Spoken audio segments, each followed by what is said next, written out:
I don't know. I don't know the music. I ain't sure. I'm gonna learn it. I'm gonna have it for y'all. Don't worry. I ain't got no voice to do it in either right now. Ooh, everything's scratchy. Anyways, hello, welcome back to another round. I'm your host, Jay, and I'm joined with El Cid and Trey Snow this week. Don't want to be Damon, but Damon. He don't want to be a demon, but a Damon, okay? Excuse me. I'm sorry. I just read it. I just read it. I'm done. I am done. And we're here with the episode 2 of season 2 of House of the Dragons. I thank you all for joining us today. We're going to be here for a good time and a long time, possibly a long time. Who knows? Okay, but get used to us. We're here. The Targaryens have officially moved back to Valyria, and we're taking all over Westeros. Okay, we're taking it all, baby. It's ours.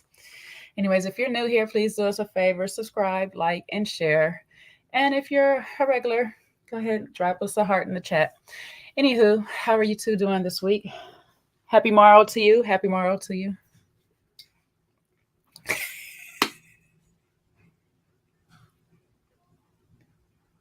Also, nobody gonna say nothing. Cat got both your tongues, huh? The cat let loose in the red. Both your tongues now that all the rat catchers are dead, huh? Huh? Please, Lady L, you may go first.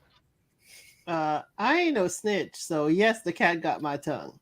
So I ain't telling nobody it was a rat catcher, and I'm gonna have to let Loras use his skills, okay? But this week is going well.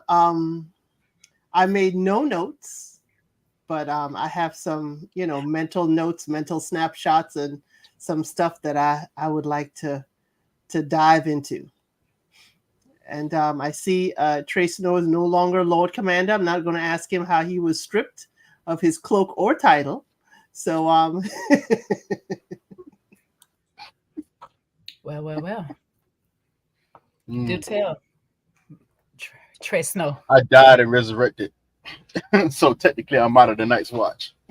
You know how that go. This week it's been all right. Busy week so far. It ain't over yet, but I actually just knocked off, so I was rushing to get here. I was like, wait, okay, what time did you say? 7:30? Wait, that's 7:30 Eastern time. Hold on.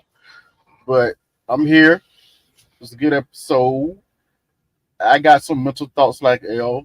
Some things I was a little about, but for the most part, heavy dialogue, which I don't mind, especially when it's good, and some characters, even though I feel a way about them, said some real stuff, and we got to get into it. It said some real things was said during this episode that I didn't like, and that probably needed to be said in that way. I was like, yes, let's get to it, because it's going to set up a lot going further.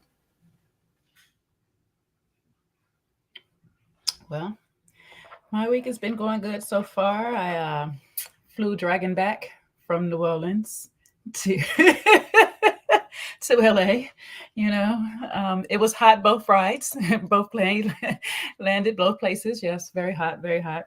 And now I am enjoying some hot D and tea.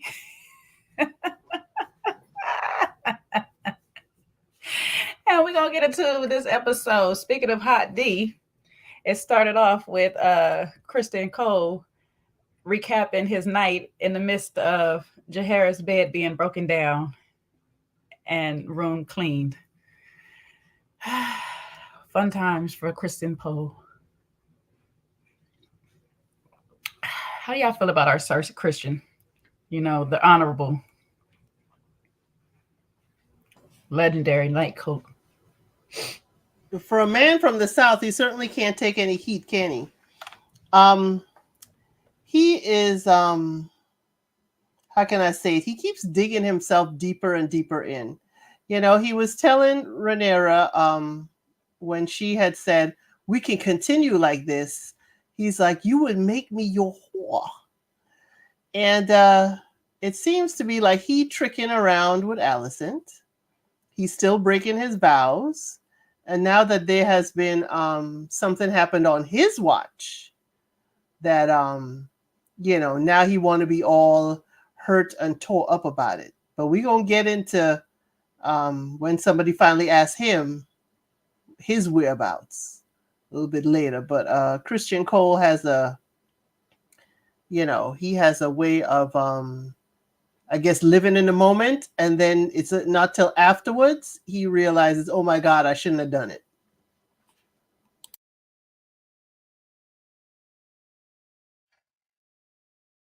It's too early to say this word, so I'm gonna be nice about it.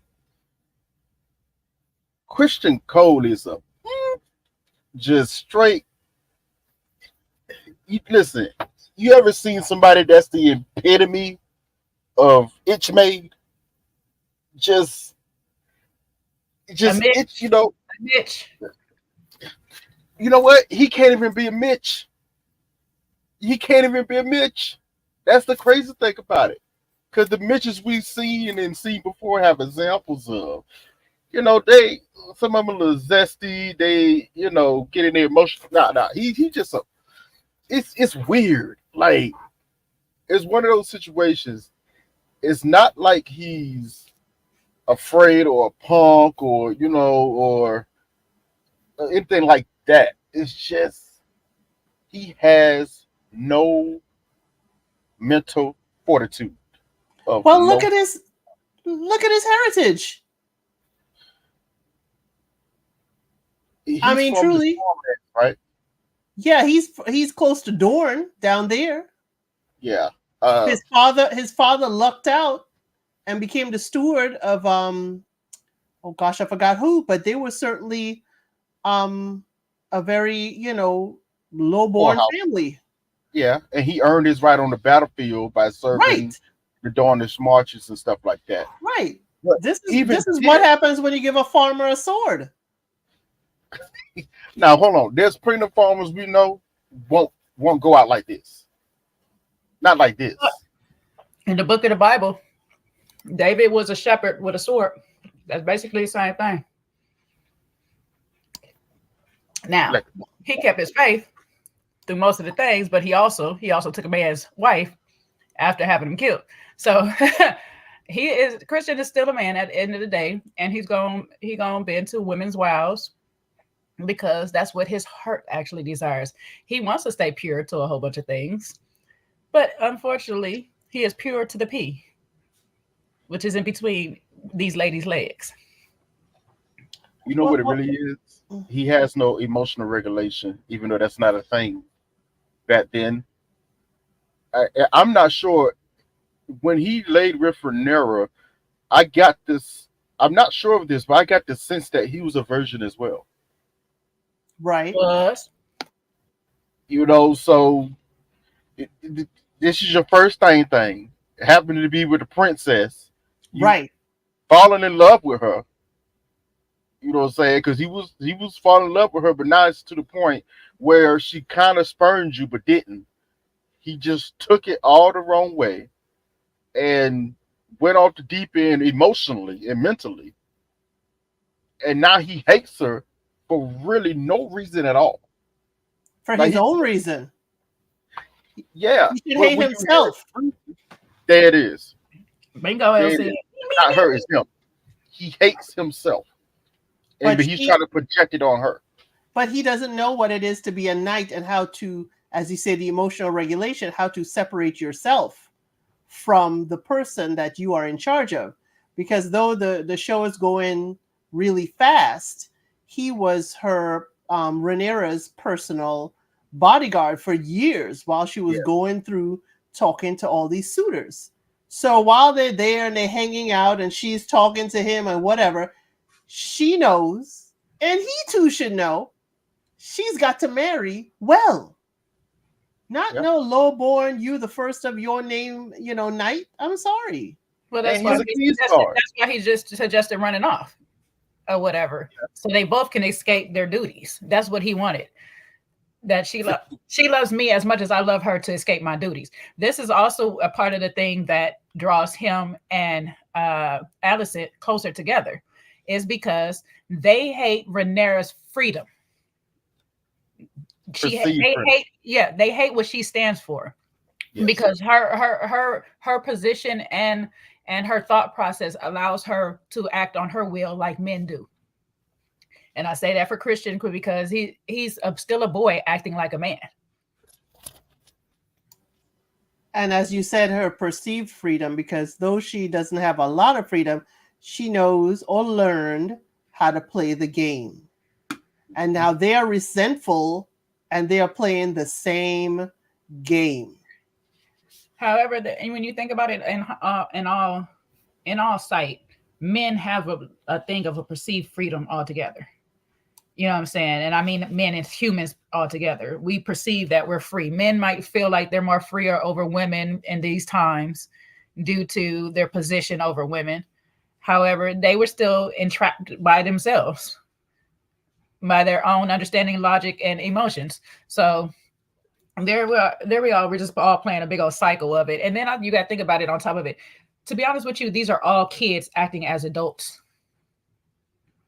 We Yes. see these characters on the screen, but we know from the books that these are technically all kids in adult positions very early in life without really understanding the consequences that are at hand.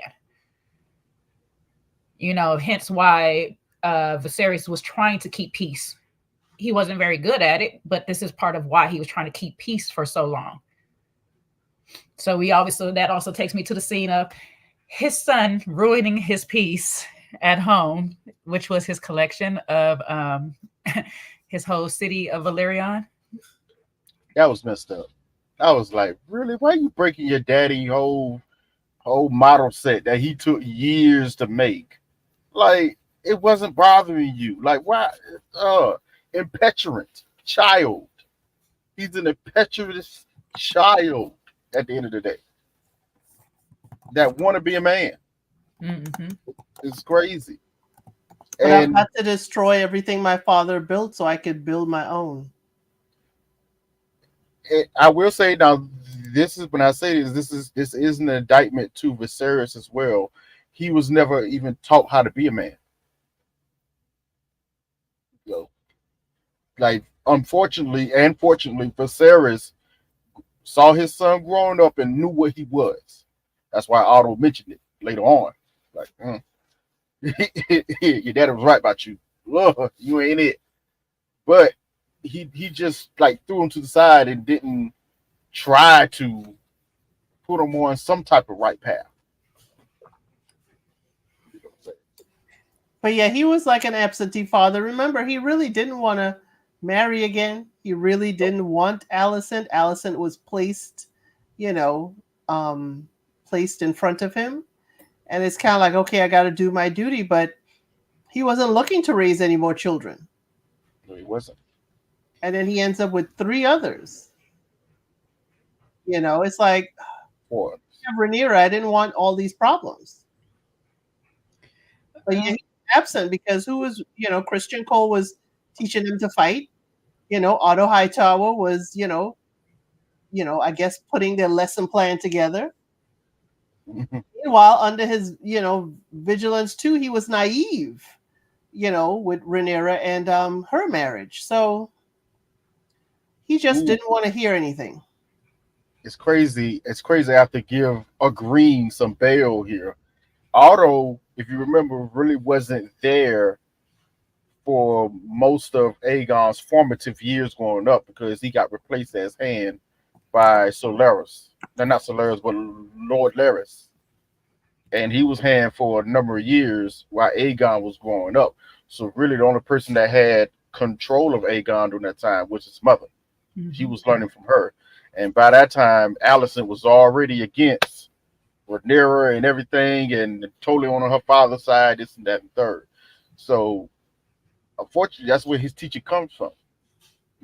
Sir Christian Cole teach him how to fight, and Alicent whispering in his ear, tell him how bad his half sister is. So it's bad.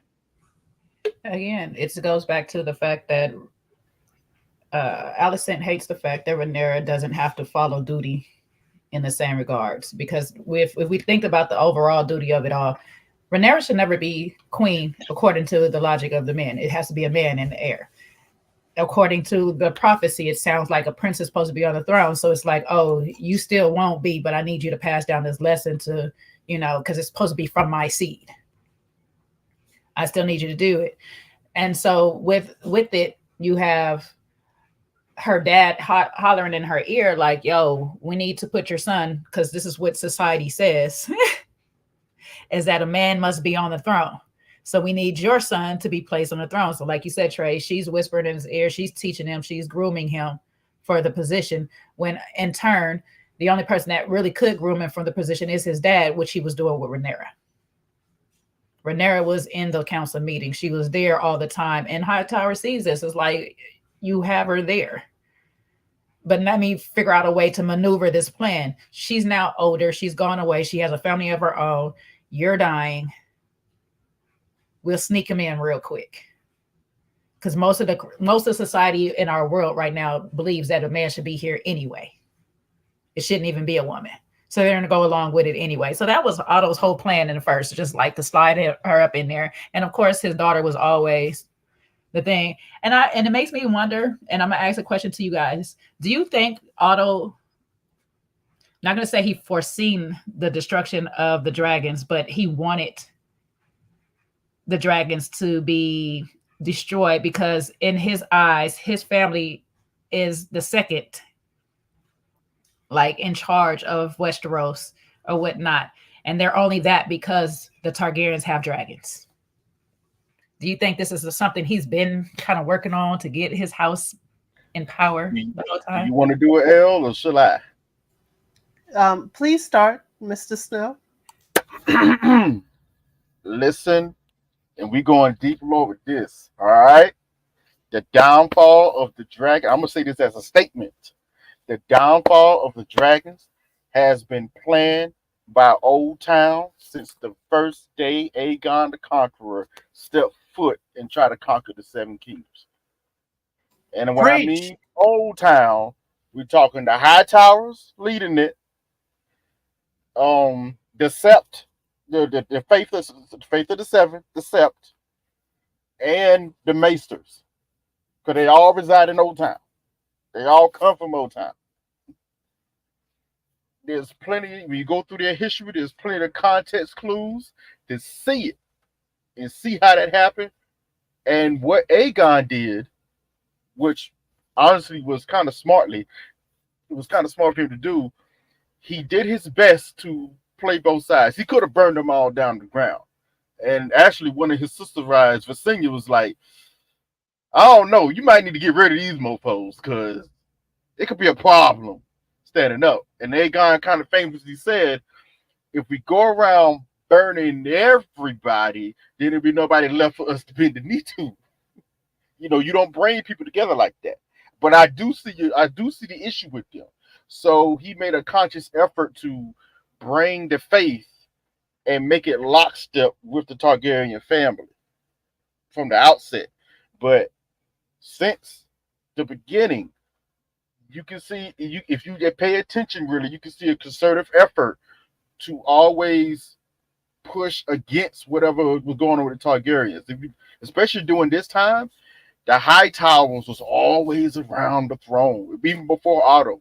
In old King Jaehaerys days, whatnot, a High Tower was always around the throne.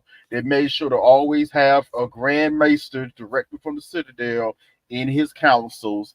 They made sure to always keep a High Septon around, close to the throne. Saying to push the faith out there. Because you remember, the faith is very strong in the south because it was conquered by the Andals. Get up north, they ain't got none of that because they couldn't conquer the north. They're too bad up there. Nah. Only a few houses, follow the faith of the Seven. Actually, only 2 houses follow the faith of the Seven in the north. But yes, the old gods and the new. That's it. But to your point, Jay, yes, there has been a concerted effort to bring upon the downfall of the dragons. I'm surprised they didn't. Actually, they smartly touched on it a little bit in the first season, where they mentioned It was, I think it was between Rhaenyra and someone else, or somebody in the dragon pit. One of the kids was questioning how big can dragons get, and someone made a statement, saying, well, as long as they have room to grow and enough food, they technically never stop growing. Technically, once they start getting, there was a statement made. Once they started getting chained up, they did notice a stunt in their growth. At least, especially in dragons after Vagar, you really started noticing that because no other dragon besides the cannibal gets to the size of Vagar. None other, not even close. So there's something going on, going on in the background that you don't see. I don't think they're never going to blatantly put it in your face in this series, but they did kind of throw little seeds in there, like, something's up with these maesters. That's why Something's I up. think some of the dragon handlers are maesters. They are actually there not to just take care of them, but to study it, to study how they're growing and so forth. And the minute they kind of stop having the dragons roam around, and the minute they, meaning the Targaryens, allowed for the dragons to be treated like show ponies, which have to be put away into a stall at night, can't roam around, you just put control of your dragons into other hands. Because they too respect the dragon, because they're walking around with poles and sticks just in case the dragon doesn't want to go to their stall, when they are returned. But I see some of them recognize that they got smaller. I know Maylee's is still a little bit bigger than the others, but I'm guessing it's because she's around Driftmark and allowed to be a little freer. But yeah, I agree with that, because how can you control someone who has a dragon? He came there with force. He wouldn't need the bank. And if he needed money, he would just say, I'll burn your treasury down. So instead of approaching him with force, he and his sisters have got dragons. Let's approach them with stealth and realize, how can we destroy them or get them to destroy themselves? And how do we make a note of it? Because the other thing is, they also brought disease. They also brought dragon scale. They brought other things to the realm that they'd never encountered before. So yes, there was a way of, they used to stay over there with their dragons. They didn't bother us. And now they're around us. And they're taking control of all the kingdoms. So yeah, we need to watch them, and we need to help in their destruction. Well, that moves the conversation to the next section of the show, where Otto suggests that we parade young, dead, unalived Jaceres around in the streets for the townspeople to see, and label Rhaenyra the cruel, and get the people back on, the green side. He can do for us more than 1,000 soldiers could do. Otto is a strategist. Otto understood the assignment. It's like, okay, we gonna grieve later, but how do we work this? They're like, what do we tell them? Are you sure it's Rhaenyra? I don't care if it's Rhaenyra or not. We're gonna paint her in this. We're gonna tell the small folk this is what she did, and we're gonna show it to them, because they need to see it in living color. I mean, Otto understood what it needed to be. We are at war. We're at war, and we got to use everything at our disposal. Absolutely. Otto's not my favorite person, but I have always said, even in the show and especially in the books, listen, you got to respect a man with a plan and a man that knows how to execute his plan. Like, listen, he came up with it on the spot. Like, hey, listen, that's my grandson. I feel the loss as well, but we have to use this to our advantage, and it was masterfully done. masterfully done. And this is the problem when things like this happen, and it's happening on both sides. If you notice, they're trying to make a concerted effort on the greens and the blacks. People who are being the pragmatists, coming with plans like, oh wait, you know what? I think we need to do this. And then you got some other people like, oh, I don't know. Well, perception. Listen, we're at war, whether you know it or not. Okay, and I know this is about to come up again later on, but this is the main reason why we got into it last week between what Damon was doing and what Rhaenyra was doing. Baby, I agree with you, but boo boo, you got ops, okay? Like I ain't pretend ops like, oh, they sneak this and talking behind your back, this and that. No, you got ops in front of your face. They ready to go. It's time now. No, no, no, no, no, no, no, no, no. And we'll get to it later, but there was a misstep that happened, and I don't like the way they did that. I know why they did it for show purposes, to keep the drama and whatever. But I don't. In real life, you would never do what Rhaenyra did later on. Like, you don't let your best asset just go off on his own. That's just crazy. What are you doing? What are you doing? Because out of everybody, thank God you got Lord Corlys still there. And Rhaenys still there. Because as far as battle tactics is concerned, Corlys, Daemon, and Rhaenys is your strongest pieces that she has, period. Because she still doesn't have, as far as, if you notice, they're still telling you who has who, what houses are trying to, vie for one another. Technically, Rhaenyra still doesn't have the manpower to fight actual war with the Greens. She doesn't have it. The only edge that she does have is dragons, because they made a point to point out, yeah, they have more dragons. Oh, but mine are bigger. Not really. No, only one of them is bigger. Only one of them is bigger. The rest of them the same size as the other ones. So Sunfire, they bank it on Sunfire, which is Aegon dragon, and Helena's dragon, Dreamfire, which she's pretty big too. But let's keep it real. Do you see Helena flying out in battle? So we really only got two. That's it. Her beast will remain below the boards. Yes, that's it. That's all they got. So it's a game. Otto is playing a very smart game. He knows it's going to come to war, but he's still trying to follow the path that his daughter set out for. If we get enough lords on our side, Rhaenyra will have no choice but to bend the knee. Which is still a smart plan. But in the meanwhile, you're still getting all these lords on your side.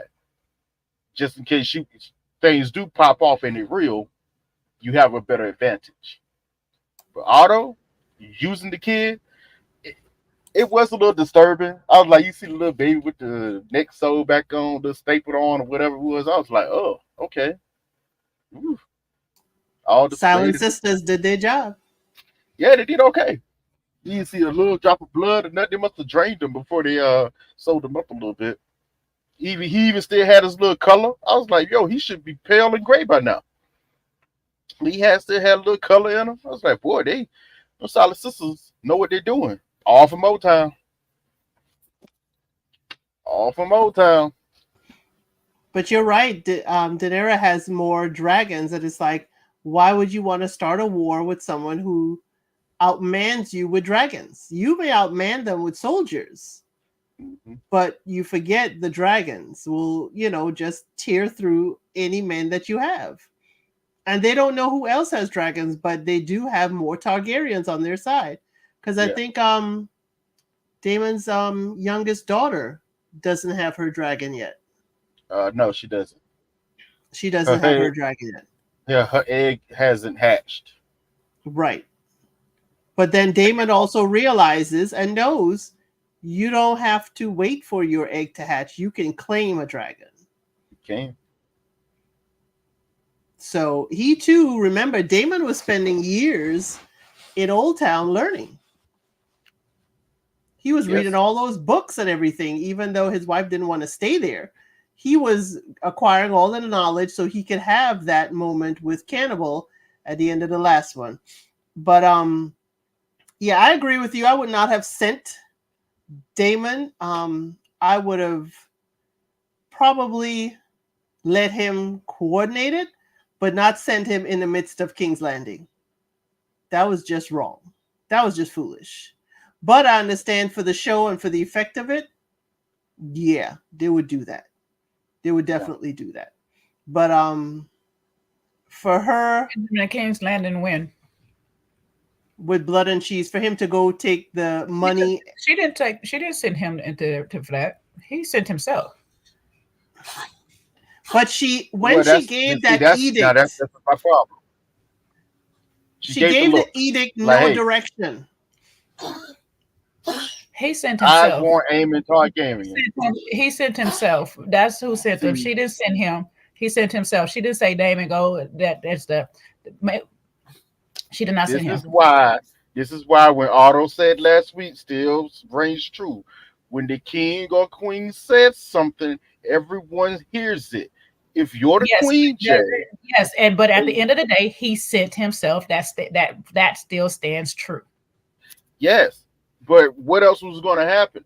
You said he wanted to send himself. He wanted to send himself before she even got back and said those words. Because if you forget, he wanted to stop and go into King's Landing. He stopped Rhaenys and tried to take her to King's Landing before the queen even gave words.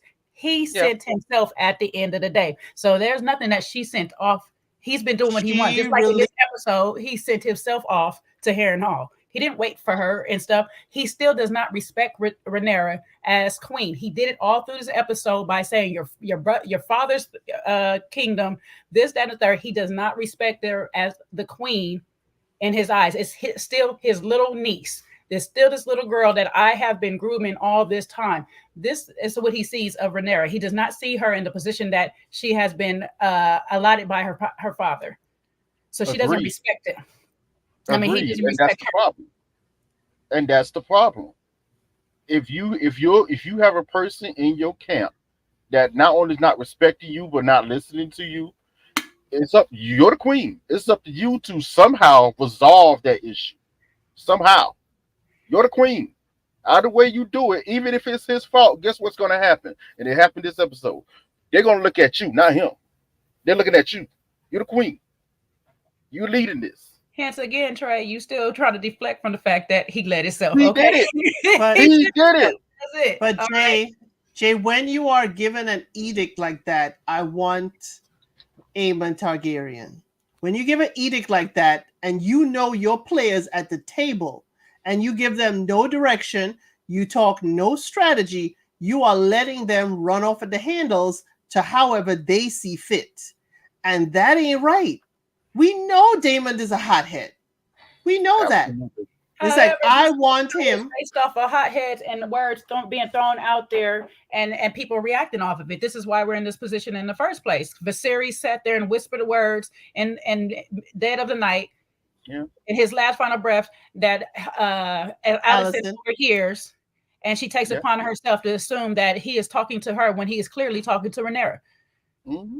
So this whole show is based off of hotheads reacting, majority of them men who claim to be logical, yet burning off of emotions every single time. And the only thing that makes it Otto so respectable is because he's seasoned enough not to work off of emotions, but logic. He is truly that alpha man in a beta, in the sigma position.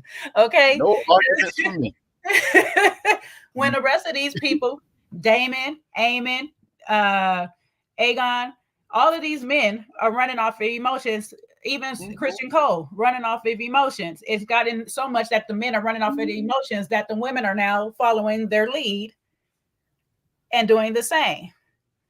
Mm-hmm. You know, so they're trying to be heard. The only people that really keep their head up in here, which is reason why the realm probably regret never making Rhaenys queen, is because she shares the same logic as Otto. Is war, if war is going to ruin everything we stand for, period. You know what I'm saying? It's going to ruin our whole legacy and all of this stuff. But she's also not afraid to strategically go to war, just like Otto is not. I think we as the viewers watching this regret Rhaenys not being queen because she probably should have. But them in Westeros, oh, they think, yeah, that's different. They think something different, obviously, and we seeing that played out. You know what I'm saying? The fact, Rhaenys. I mean, Yes, Rhaenys should have been queen. yeah, but just think about this whole logic of how we even got here. The fact that Viserys was thinking this whole dream of the prince was promised, it was literally his child, but by pushing his wife to continue to do childbirthing despite her struggles, he acting off of his emotions. I have to get this done. There's something coming and I have to do it. It's like, sir, the main thing of that whole instruction was there has to be a Targaryen sitting on the throne. You're not necessarily having the prince that's promised. It just has to be a Targaryen there. Yeah. Well, that's also the problem when you're having people. Well, first of all, that dream is a edict, as El will say, that was passed down from Aegon. He dreamt that dream and passed it from heir to heir, which I'm not gonna lie, kind of doesn't, in the history of the Targaryens dynasty, that doesn't make sense. That's why I never liked that story when they brought that up last season. Because if when they said Aegon Targaryen had a dream that one day winter would come, a threat from the north, and he said that this was passed from heir to heir along with Cat's Paw, the Valyrian dagger, whatnot. It would pass from heir to heir. The problem with that is, okay, Aegon the Conqueror was the first Targaryen king. His son Aerys, I think I pronounced it, Aerys Targaryen took over, but Aerys was much like Viserys. Everybody, he kind of wanted everybody to like him, but he was very weak.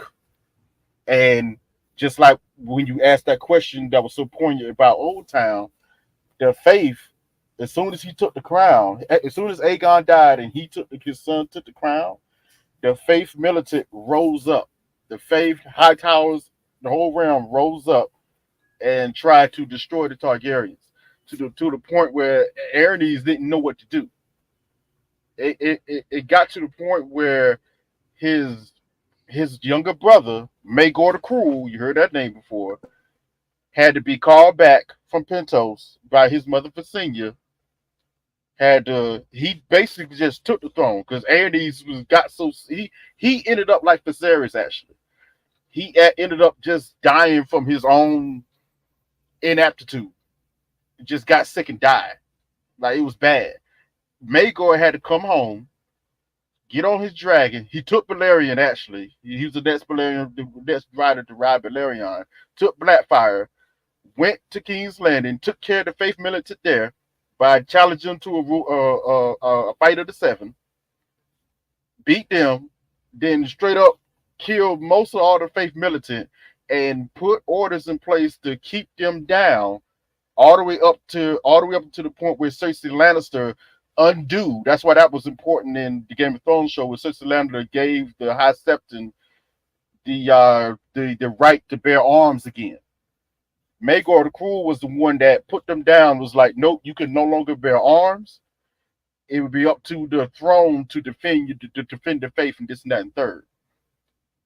But when that happened, Maegor is a second-born son. So if you're going to have this story that Aegon passed down this knowledge from firstborn to firstborn, the line is already broken because Aerys didn't pass. We know he didn't pass that knowledge, or couldn't have passed that knowledge to his own son.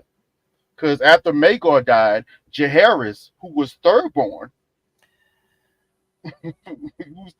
himself for Aerys' side, ends up taking the throne as king. So how is this story to be passed along? When they told it was cute, I liked it. I was like, that's cool. But when you thought about it, I was like, there's no way that could actually happen. But yeah, whatever. I never liked it because he never kept secrets from his sister wives. They Exactly. both knew. So how are the mothers not going to tell their kids and keep Yeah. it within the family that everybody in the Targaryen family would know that one of us needs to be on the throne?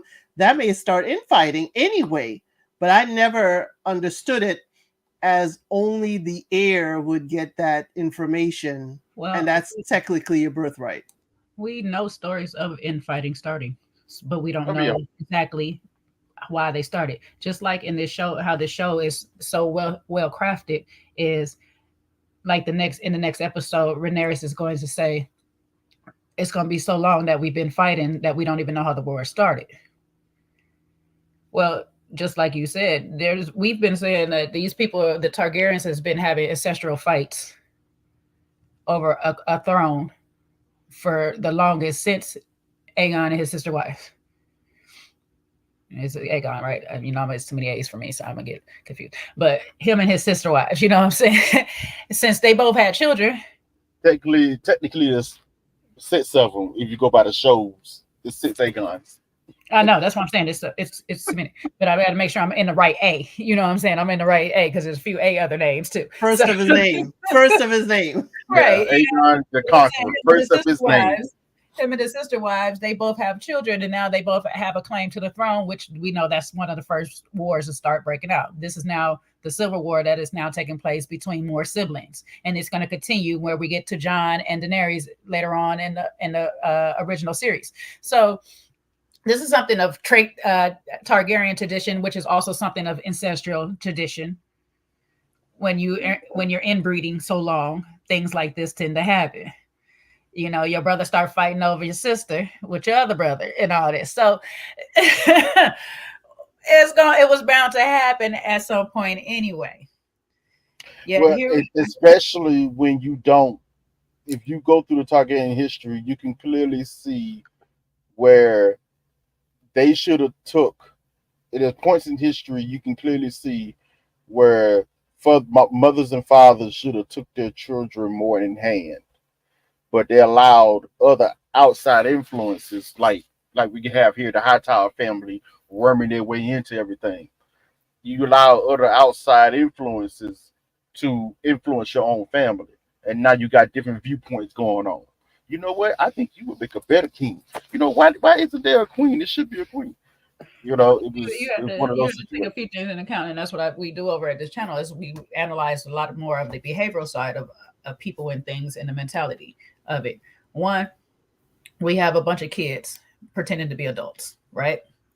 Two, they're ancestral kids, which we already know that you go back to back and incest, it starts to be some mental deformities that start to happen. Where we have Helena right now, where she seems to be on a bit of a spectrum or whatnot, even to the point that she's haunted by her own dreams that she can't even tell if she's in a dream or she's living reality. You know what I'm saying?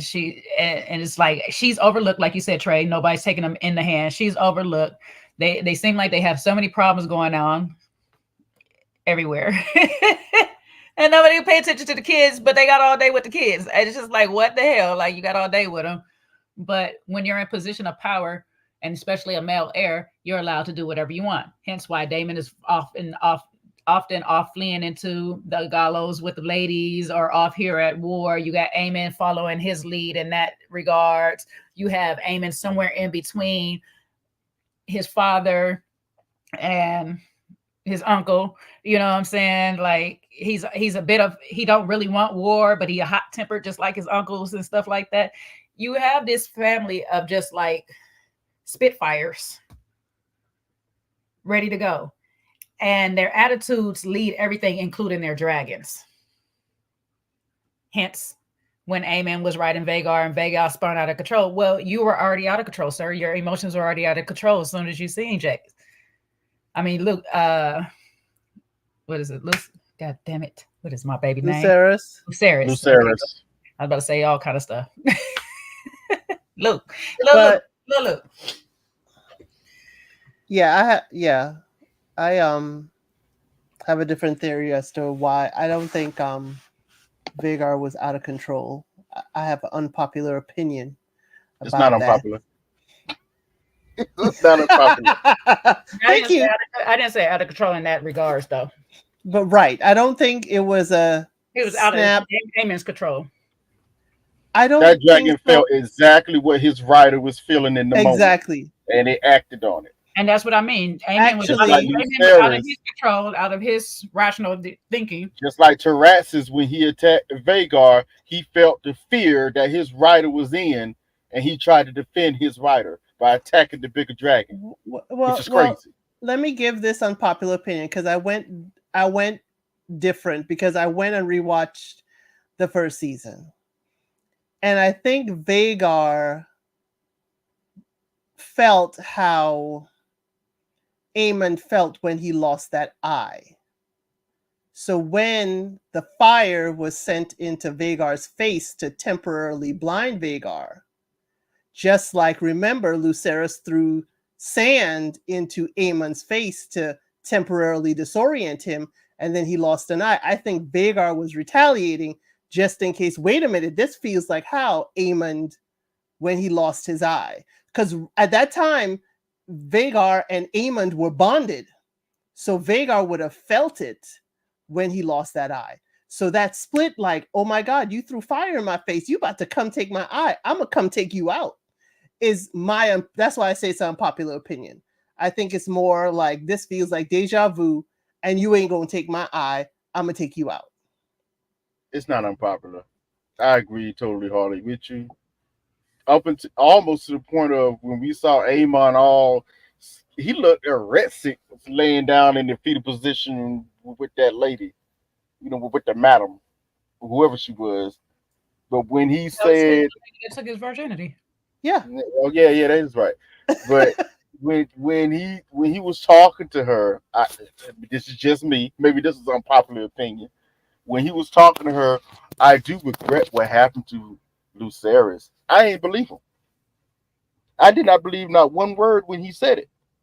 It didn't. Maybe it's just me. It didn't feel believable. What makes it believable for me is the fact that now you put a target on your head, which you had never intended to do. It's not about actually attacking and getting the revenge because he was satisfied by getting his lick back. He's satisfied. Now, was he intending to go as far as to completely take him out? I don't think he was intending to go that far. And now that death has missed you, you're kind of like, damn, yeah, that's not what I was intending. Or whatnot. I had no intentions on really doing this. There's still a kid inside of there. All of these are still kids at the end of the day. And why you see him in that position, and this is why it can make it seem like there's some point of remorse in there, is because he's totally naked. I mean, totally. He does not have the eye patch on with this woman or anything. This is the most vulnerable that he is able to be with anybody. And this is not even his mother. Yet he has chosen a woman as old as his mother, if not older, to be his closest confidant. That's a little boy in there. And so that little boy was saying, though I may have intended to hurt him back, the actual going through with the whole unaliving of him is my emotions being too far. Like y'all said, Vagar felt it. My fear, my wrath, my whatever I was feeling at that time went too far, and Vagar felt it. And at the same time, I'm still a boy on a big old dragon, an old dragon. Something I thought I could control and conquer because I've got the biggest dragon around here. I've managed to tame that or whatever, to realize, no, the dragon still has a mind of its own to a degree. And it doesn't listen under my full control. Now things are literally spinning out of my full control because now I have assassins coming to kill me, which now killed my nephew / possible child.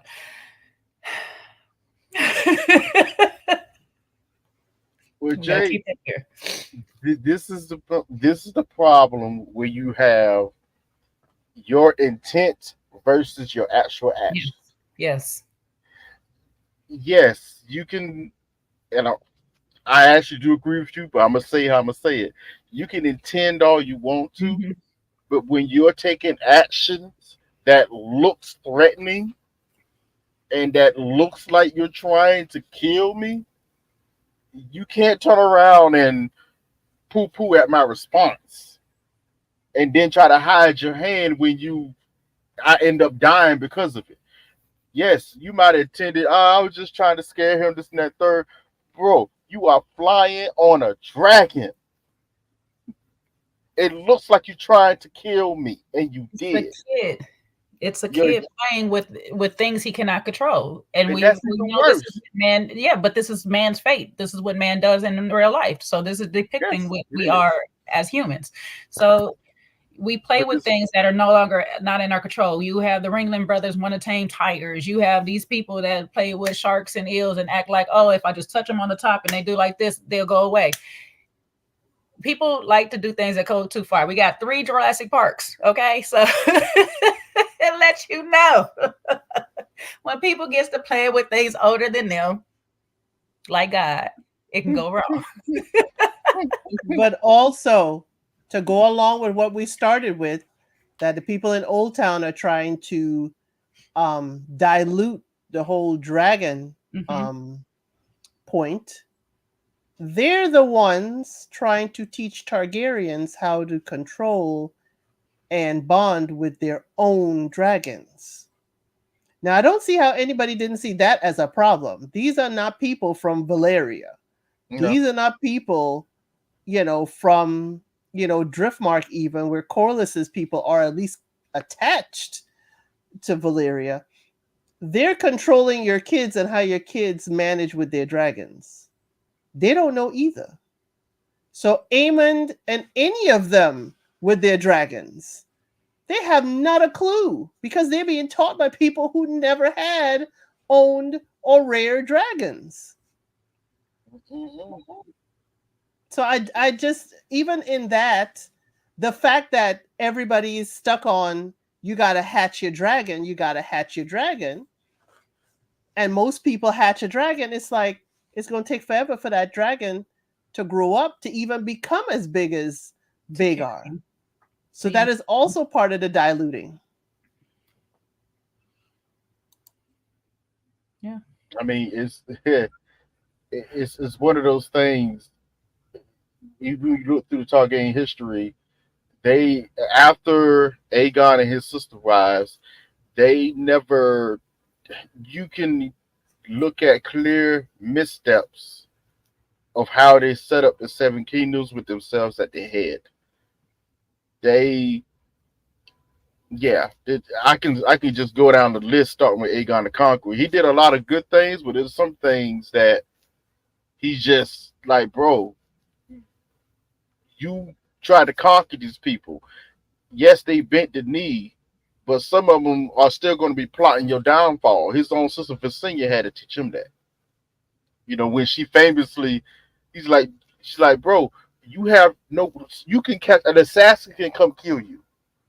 He was like, who would come kill me? I have the biggest dragon in the world, blah blah yeah, blah blah blah. And Visenya took out Dart's sister and cut him across the cheek with it. See, I could have been assassin to kill you right here. It is, and that's how they created the King's Guard. It's like, no, you need protectors. You know what I'm saying? Not thinking sometimes. It's when you see these rulers, whether male or female, it's always going to be a struggle for them to find that middle ground. You're going to have to be tough at times, and you got to know when to be tough or even brutal at times. But you also got to have the balance of knowing what peace is, knowing to seek peace, knowing how to commune with your fellow men and women around you. But And with the leader knowing, why is it everybody around the table looking at Damon and she ain't looking till the end? Everybody looking at him like, there. He did it. Well, Duh. well, they know to look at him because they know he a little off the wall or whatever and stuff like that. While she still bewildered by the fact that the whole realm is thinking that she of all people would do something like this. Like, how do y'all mean? And people keeping her distracted. But I love the slow pan from Rhaenys. Dead stare for a long time, and the slow guilty look up Yeah. from him. Like, I feel you burning a thing, and she Yeah. like, nigga, I know you did it. But did you notice? Did I you know notice? you did it. Did you notice during that pan, even some of Rhaenyra's own men, even though yes, Damon did it, they Yeah, still because he looked was at screaming. her. They still looked at her because you the queen. They You looked at said her you wanted because a they certain know, like person the dead. quarterback of the team, who's going to get the blame. They have to look at her. They know who did it. They And know that's my point. they know everybody at that table knows that he acted out on his own regards and stuff like that. Ooh, that's my However, argument. That's my argument. The way they looked at her, they thinking it wasn't out of his own regards. They looked at her. You gave the order. That's why the man was like, "Listen, you're a mother in grief. It can be understandable. You might say something In that pillow could be." talk. We don't know what y'all pillow talk like. yes, That's of course. why he said that to That's her. the thing. That's that thing. But the people that know Damon, which these men do not know Damon. Oh, they You know have to Damon. remember, Damon is being gone, and he pops in when he wants to. They still know Damon. They They do know how not he know. is. They know Damon to an extent, but they do not Yeah. know Damon to act or whatever and stuff like that outside of on his own. These people, family members, know Damon to act on his own and do what he wants. I think that's the argument we're having here. Was it on his own, or did he have orders from Rhaenyra? Again, we already had that argument and already shut that down. So stop, Trey. Stop, It's not Trey. really. Stop, It's not. It Trey. can't Stop, be a Trey. Because shutdown. at the end of the day, It Damon can't acts be a on his own. shutdown. Damon, He can't be on his Damon own. acts on his own. We In all this know this. world, it's impossible for you to act on your own. No, it is He not was given an impossible for you to order. act on your own. He was given an It order. is not impossible for you to act on your own. There's a whole thing. What I mean is, If I go into the Bible terms and I go into the book of David, when Saul was handed to David, they sat there and told him, "Hey, God has delivered him into your hands to do what you will." my point is, it was not Damon's idea to go send an assassin to go kill some of the Green family. He wanted to jump on his dragon, take everybody and rode up over there and just. No, he wanted to until he got that little bird in the hand. And he didn't do anything until he was given the idea and the order to do so. He did it from, if you want to say he got an idea and the order to do so, the order to do so is from him, and he did it from the idea of Mysteria being there and her information on how to get up in there. there. Out of this one, I didn't slide out of nothing, and you can't overtalk this. Now, you can't try to overtalk it and make a distraction dance. Now, we never heard Damon say any child would do. Exactly. We never heard him say. We never heard him say it. Though it was a mistake, and he did not deny it. He just said it was a mistake. I think he's and we still didn't believe him when he said that. You know, be honest, true. Heck we don't. No. You don't believe him. And you don't believe him because you know he acted on his own accord and did what he wanted to do. Trey, in that moment, in that moment, in all these moments. Absolutely. Okay? In that moment. When he took her down to the bottom when she was a child to spite his brother and took her virtue, so to say, he acted on his own accord. Rhaenyra he didn't take her virtue though. He sat there and went and won the stones, the stepstones for his brother. He did that on his own accord. His brother did not sit out there. He does things on his own accord. Trey, he has a record of things. So do not try to sit here and act like he was following his and queen. It's always in reaction to something. On his queen in the middle of a talk with her. Or whatever argument. Now, here go. Now. You see, I have brought mine down. Okay. Damon. I have to make this distinction now. Damon Targaryen has shown himself to be super impetuous, but he's always been impetuous in response to something. Right. It's always also show Damon also. When given an assignment, he does go. He does go when his brother tells him to do something. Assignment. He does it. He does it. Given an assignment, those assignments that he's given has been all direct. Right. Mm-hmm. This was Well, an indirect. This is a problem. Yeah, okay, and he's going to do exactly what they said they'll go do. He was told to get Aegon. I want The entire small council was told. Aemon. The whole council was told. Aemon, yes. So the Black Council. We got caught on the Black Council. We cannot sit here and say, "Oh, it was a mistake that my assassins went and got something else." When they have asked me specifically, if I do not find Aemon, what do I do? And stuff like that. And then the camera pans off, so we left never to know what he said. Yeah. But therefore, you cannot sit here and think this man who has been a war leader who is strategic in all his plans. If we're going to be factual, it was left at that on purpose. Duh. So he can have plausible deniability. Yes. That's why it was done that way. It's left that way, so you can sit here and try to have this argument of that. Yeah, so you can sit here and try to have this argument. He's not acting on his own. We saw his face. His face said somebody should die. Exactly, and that's not what she said. That's not what she said. Right? He acting on his own. Hello, thank you. That still is my problem with this. Thank you. You cannot make a blanket statement without being very specific on how we're going to do it.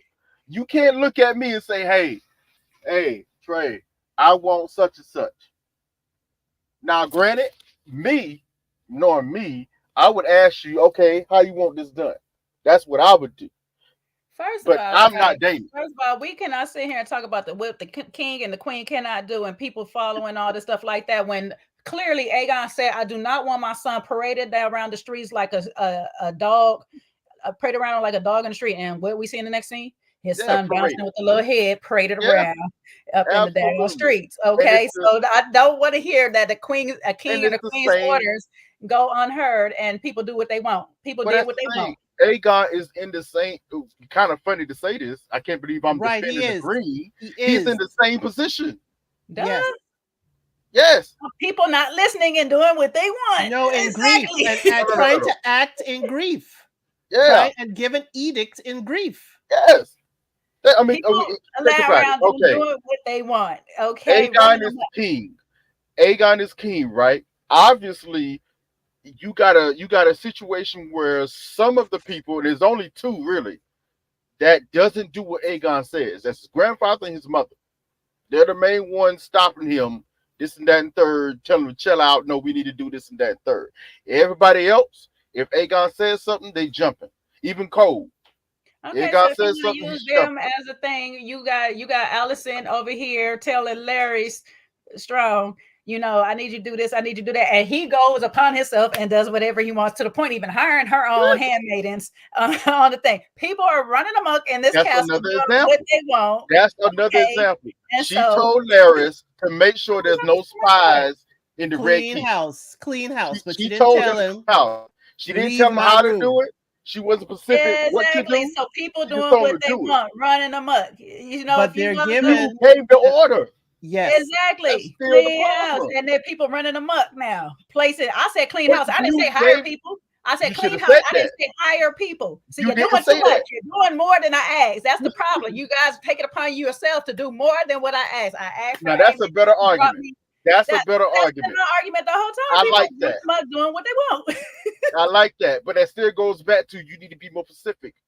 But again, if we're having a meeting and if we're talking about what needs to be done, then we wouldn't have this misunderstanding. But if you're just telling me clean house and you don't check in with me because you getting your temperature checked a different way, I would have did the same thing Larry did. Clean house. Of course, Larry's gonna clean house because and then put new people I want in her house. Sir Kristen Cole is cleaning her house. He piping her down all the way through and stuff. And this one is looking through the walls, pissed off. And now he's like, okay, well, guess what? I'm cleaning all house. I don't give a dag. I don't care if they was loyalty or not. So Christian Cole is keeping his cape clean. Yeah. Meanwhile, taking other people with dirty capes, huh? Yo. The nerve in him. The nerve of this man. The nerve of him, really. How you gonna send Sir Eric on this dumb mission?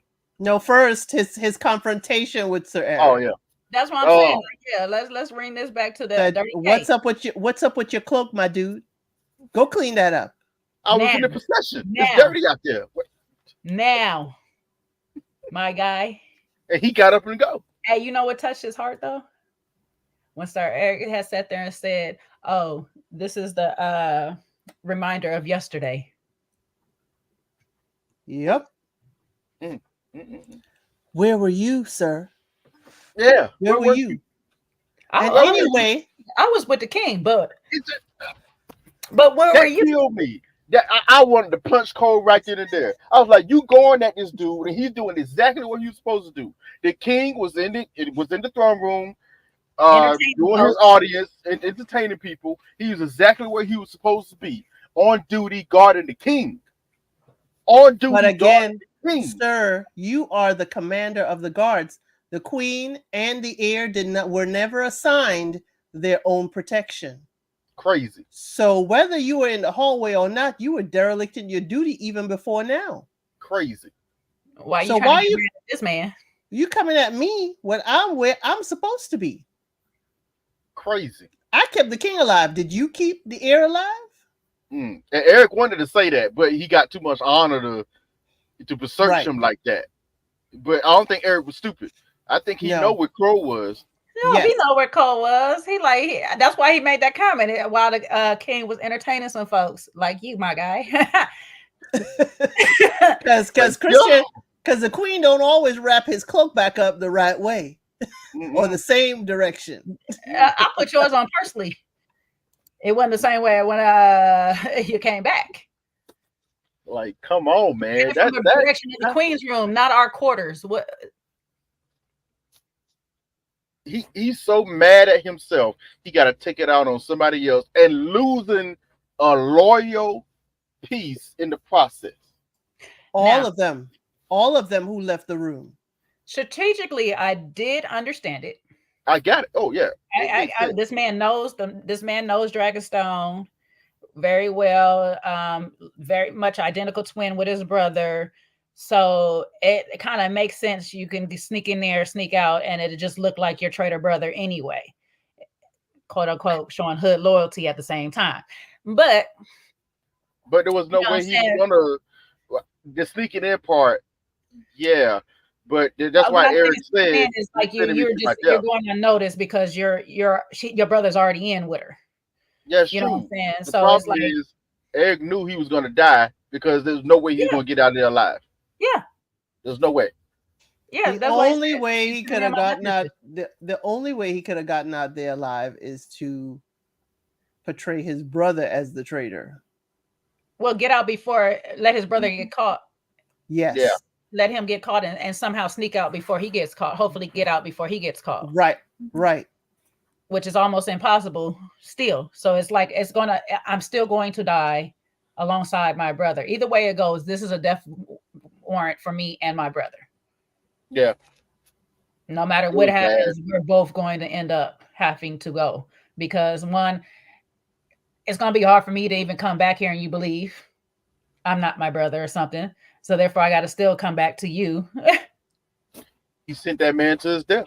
Yeah. For what reason? For what reason? Your own personal guilt. Right. Yeah. It was crazy. I did not like how Rhaenyra was treated like a maiden who didn't know how to do anything. Oh, yes. I did not like that. She is cowering on the bed. I was pissed. I didn't want to be the one to say it because it might have come off a certain way, but that thing. I understand. I can say it. I could say it. They made her look like a weakling, completely. And they've been doing this. Yes, they have. She can fight. Yes, she can fight. Cole actually taught her to fight. Yes, but I think it's their way to keep balance for us watching for the both sides because each week it's something to keep. They're trying to do that. Yeah, keep humanizing both sides, so we don't just pick a side based off of what we see. We pick a side based off of how we feel about it or whatever, stuff like that. For the audience who hasn't read the books, of course, people that read the books have already decided. But the cinematography was great. Yes, it was. But not even the book thing. Even if I didn't read the book, when I see shows, any show, when I see them go to too conservative of an effort to make you want to jump from one side to the other, ooh, be confused. I feel like I'm being played into something, and I'm like, any show, it always bothers me when I'm watching that. Any You show, feel like you're being herded. Yeah, yeah, okay. Again, Trey, you're not the only one who watches the show, so it's not just I about you. know, you know, but It's there's different people on the show. There's others out here to, you have to, it's like your favorite sports team. Today Oh, they people, win, tomorrow they lose. You know what I'm saying? You just got to pick your team and you just ride out with them. yeah. And so like we can have these debates back and forth. Oh, I love the debates. You know what I'm You know, saying? That's what I'm saying. still, We can have these debates back and forth on which week, like we all pretty much team black, but we can go which week on, oh, why the Greens was smart in this move. Why was this a strategic battle? This, that. It's good cinematography. I'll give them that. They're doing a damn job to continue to play the middle. I did like the fight between the brothers. I Mhm. Oh felt the yes. emotion. I felt the emotion, the hurt, the pain. They're just doing their duty, but they love each other. I was like, oh, this is messed Were up, y'all man. like And keep up which one was which too? Were I, y'all I like me? kept up. I knew exactly yeah, who was who the No, because whole that's one what time. I has said. a Like, longer you can tell, braid. but there's like a few times where it's switching. You got to come back like, oh, which one had the lip? Like, Yeah, where they purposely when Eric with the E purposely cut his brother's leg. Eric with the E, the Mhm. one that's guarding Renera. When he cut his brother's leg, I was like, okay, the one who's injured is the Yeah, op. that's what I said. You had to purposely, because there was a one time that they flip What? around. You kind of don't know. Even at the end, it's like it Yes. gets very close at the end where you like, wait, hold up, Renera. Which Before who? you be like, Eric, is that you? The Like, man she it said might your not grace, you be. knew it was him. Yeah, Yeah. until he say, literally, not even when he says, "I'm sorry, your grace," because it still could be a plot to fool Right. you or Yeah, whatever. true. But not until he actually fell on his sword, I was like, oh, Yeah, but I knew it was him because of the Trey, injury. Trey, Trey, I kept Trey, track. Trey, Trey. We ain't got time for you to try to act like you knew everything. No, just play I it. did. I can't help it. I pay Trey attention. gonna tell I us can't everything.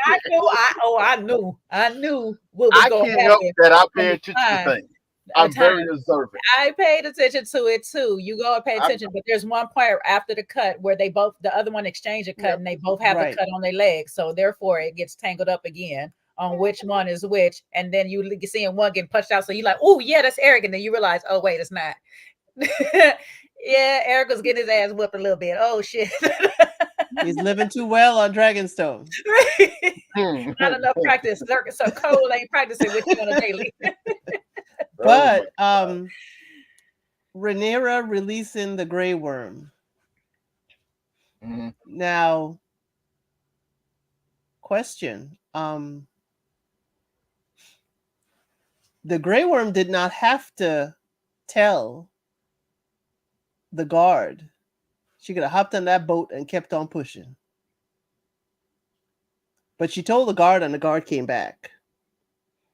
Do you think she got on the boat or do you think she stayed on Dragonstone? I think she stayed. I think she even went back and told Eric herself. I hope they show if that's true. I hope they show it because that was the one scene out of this whole episode that kind of bothered me a little bit, and I saw it coming, but I was expecting okay, she's walking down the road to the boat, and as soon as I saw the people come up and I saw a Kingsguard in there, I was like, oh, that's Eric. She's gonna notice him. Okay, now let's see what her decision is gonna be. Out and she saw him. She told the guard that was escorting her to wait a second. Hold up. I was actually expecting her somehow to not beat him, but make it back to the castle and mention it to someone. Maybe like you said, the other brother, and that's why he burst in the room. But you never actually see that. So I'm hoping they kind of fix because if you don't see that, it's like okay, How did he what is know your to burst in the room? yeah? Well, Where the way they filmed it, it almost like he had a twin thing. Like he sensed his brother when they were walking Yes. back around the corner. He stopped and kind Yes. of looked back like he felt something. And so you could have easily be like, okay, he just doubled back to check. And or even when Eric came in and told Sir Lane, not what's the other King's Guard name? Sir Lane, something with an L. Can't remember. Yeah, but when he told him I want to take over, I'll take over watch on restless, and he goes down the hallway, he could have met Sir Eric in the hallway as well, but like, hey, didn't I just see you? Yeah, that's what And I'm then he saying. could have ran in. It's a few possibilities that they have at play by Yeah, leaving it the way they did. So that was a good way to leave it, because then also could play later on if she does pop up later on, and Rhaenyra looks at her and is like, "Why are you back here?" It was I who had warned you or sent warning for you, my lady, when such and such happened, or whatever. Or she could stay here and they can point out she was warned, or we'll get that Eric was told by another guard, "Hey, I just passed you 5 minutes ago," or whatever. But for him to come directly to her room instead of just searching around, if I would assume that she got direct word that the White Worm has seen his brother. Here's another question. Where'd you get those scars? We know where she got those scars. She was a slave.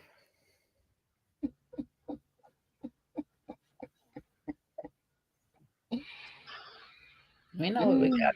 She had to work for that coin, baby. Some of them like to do some strange things for a little change. mm-hmm. Or, Do something you for a know, buck. You know.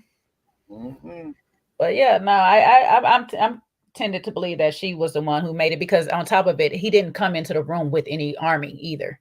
Had I think had she was to able to reach another guard, other people would have been joining, because other men would have relayed the message to him to get it to him. So I'm kind of inclined that she's managed to spider her way back there quick enough. I mean, either way, I feel like it has to go that way because somehow she has to earn Rhaenyra's confidence Mhm. Yeah. because we know her position later on. So somehow that has to happen So I because, I don't know why that scene bothered you, because it's going to work good in the future of how she gets back into position in the house. of course, but you know, they're just going to have to. I gotta see it. That's all I'm saying. You gotta make sure make it make sense. My question is, what's going to happen to the dog now that he does not have an owner? You know what? No. That poor dog. That poor dog got kicked and still was. I was like, oh That's my how you god. know dogs are loyal, baby. Dogs are loyal. Can we talk about that with Otto?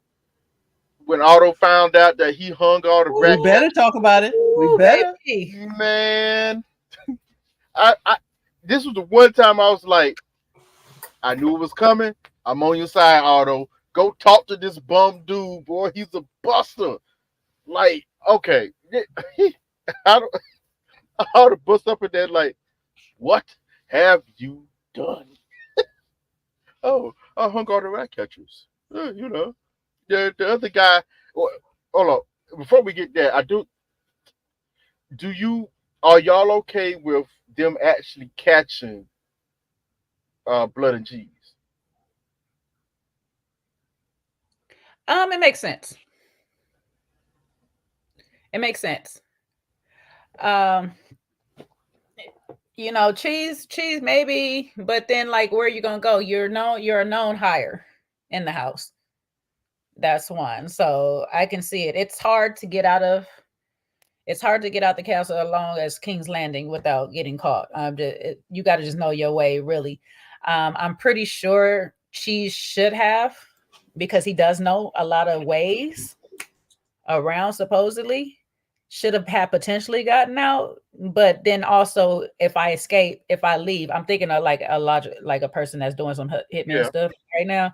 If I do leave, it's gonna make me look guilty anyway. So if I can stay and pretend like everything is cool and never think that this other person got caught. He's not thinking that yeah, blood got caught at this and that point. was the That's the thing. problem My because problem was more so of that scene with Blood and Larry's. He just came in with the tools. As soon as he put the tools down, this man was like, singing it's like a like, dang, canary. can you do a little bit of whatever you do a little bit? I want to see a little bit of what you do.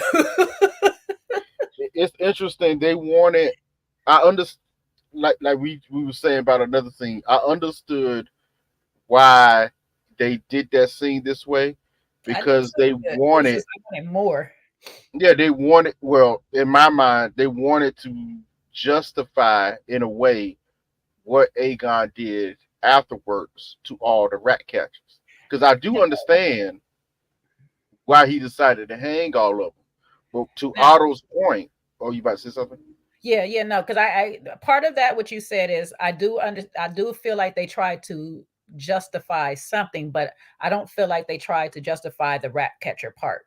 I think what they were trying, the cinematography is trying to do for us, the director is trying to do for us in this scene is show how irrational Aegon really is, and they're trying to justify his irrationality or whatever because his impulsive nature to not listen to his grandfather, because his grandfather specifically said we need to get some information, be hasty, we need information out of him or whatever, and we got no information out of him outside of the immediate.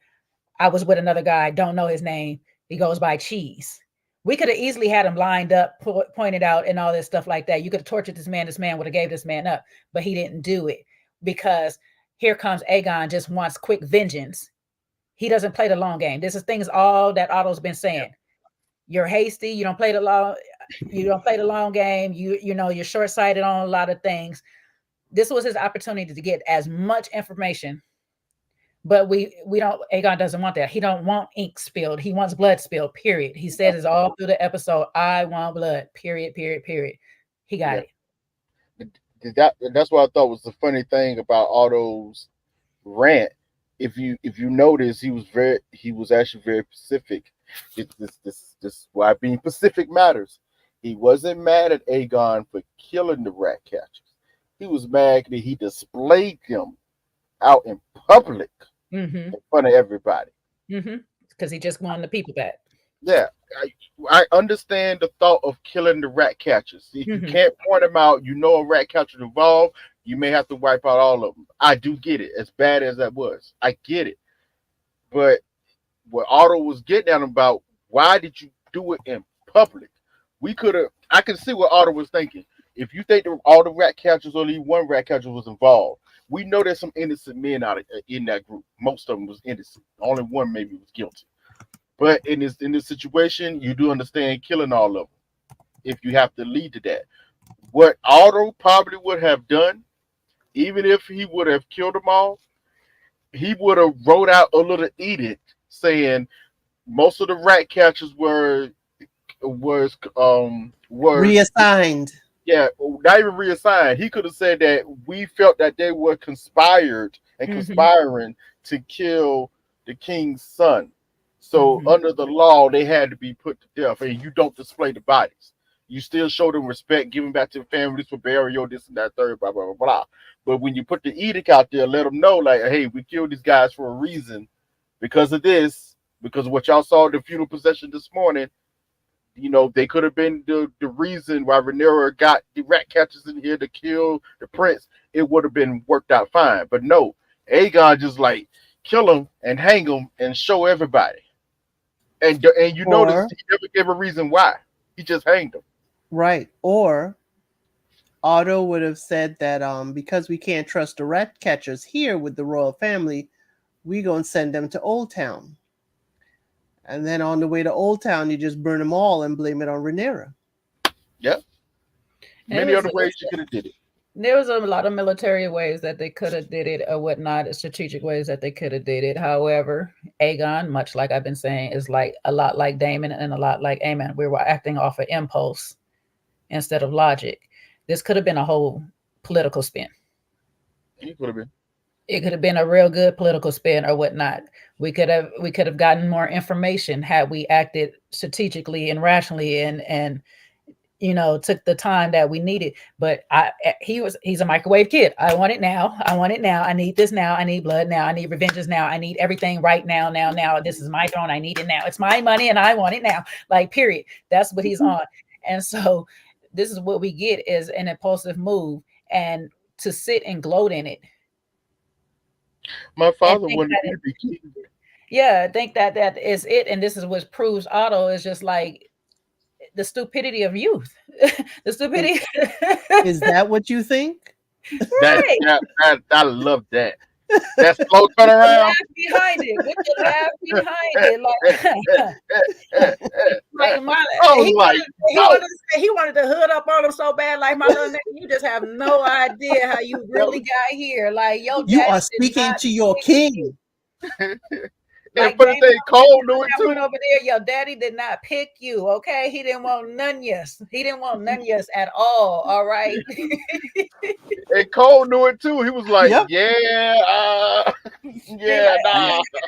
Your king is my grandson, and I will talk to my grandson however And I my feel. grandson is stupid. That thing was hilarious, bro. That I dude was said, like, I'm taking off this whole up. I'm taking off all this. At the end of the day, I will put you over my knee and spank you, young man. oh Don't my play with God, me. this thing was hilarious. I was like, yo, Otto is going off. He said, I've had enough. What you loved in that moment right there is because it lets you remember that Otto too is impulsive and still human. Or whatever, because the whole time we've been seeing Otto nonchalant, non-caring, have no emotion, you know what I'm saying, towards any itch. He's very indifferent. His character's been very indifferent. But he like, hold up, little boy, you gonna come at me and I put you in this goddamn throne and you don't even know it. Like, bruh. It's He one of wanted those to say, things. I brought you into this world. I can take you out. He really wanted to say it. It feel like it's one of those situations where, you know, like you put a certain person's position, then you realize, oh, we shouldn't have chose you. This is bad. Or we didn't prepare you. Yeah, that's Because true again, too. Otto, you know Viserys was dying. How did you prepare your grandson to be king? But you prepared him to be your pansy.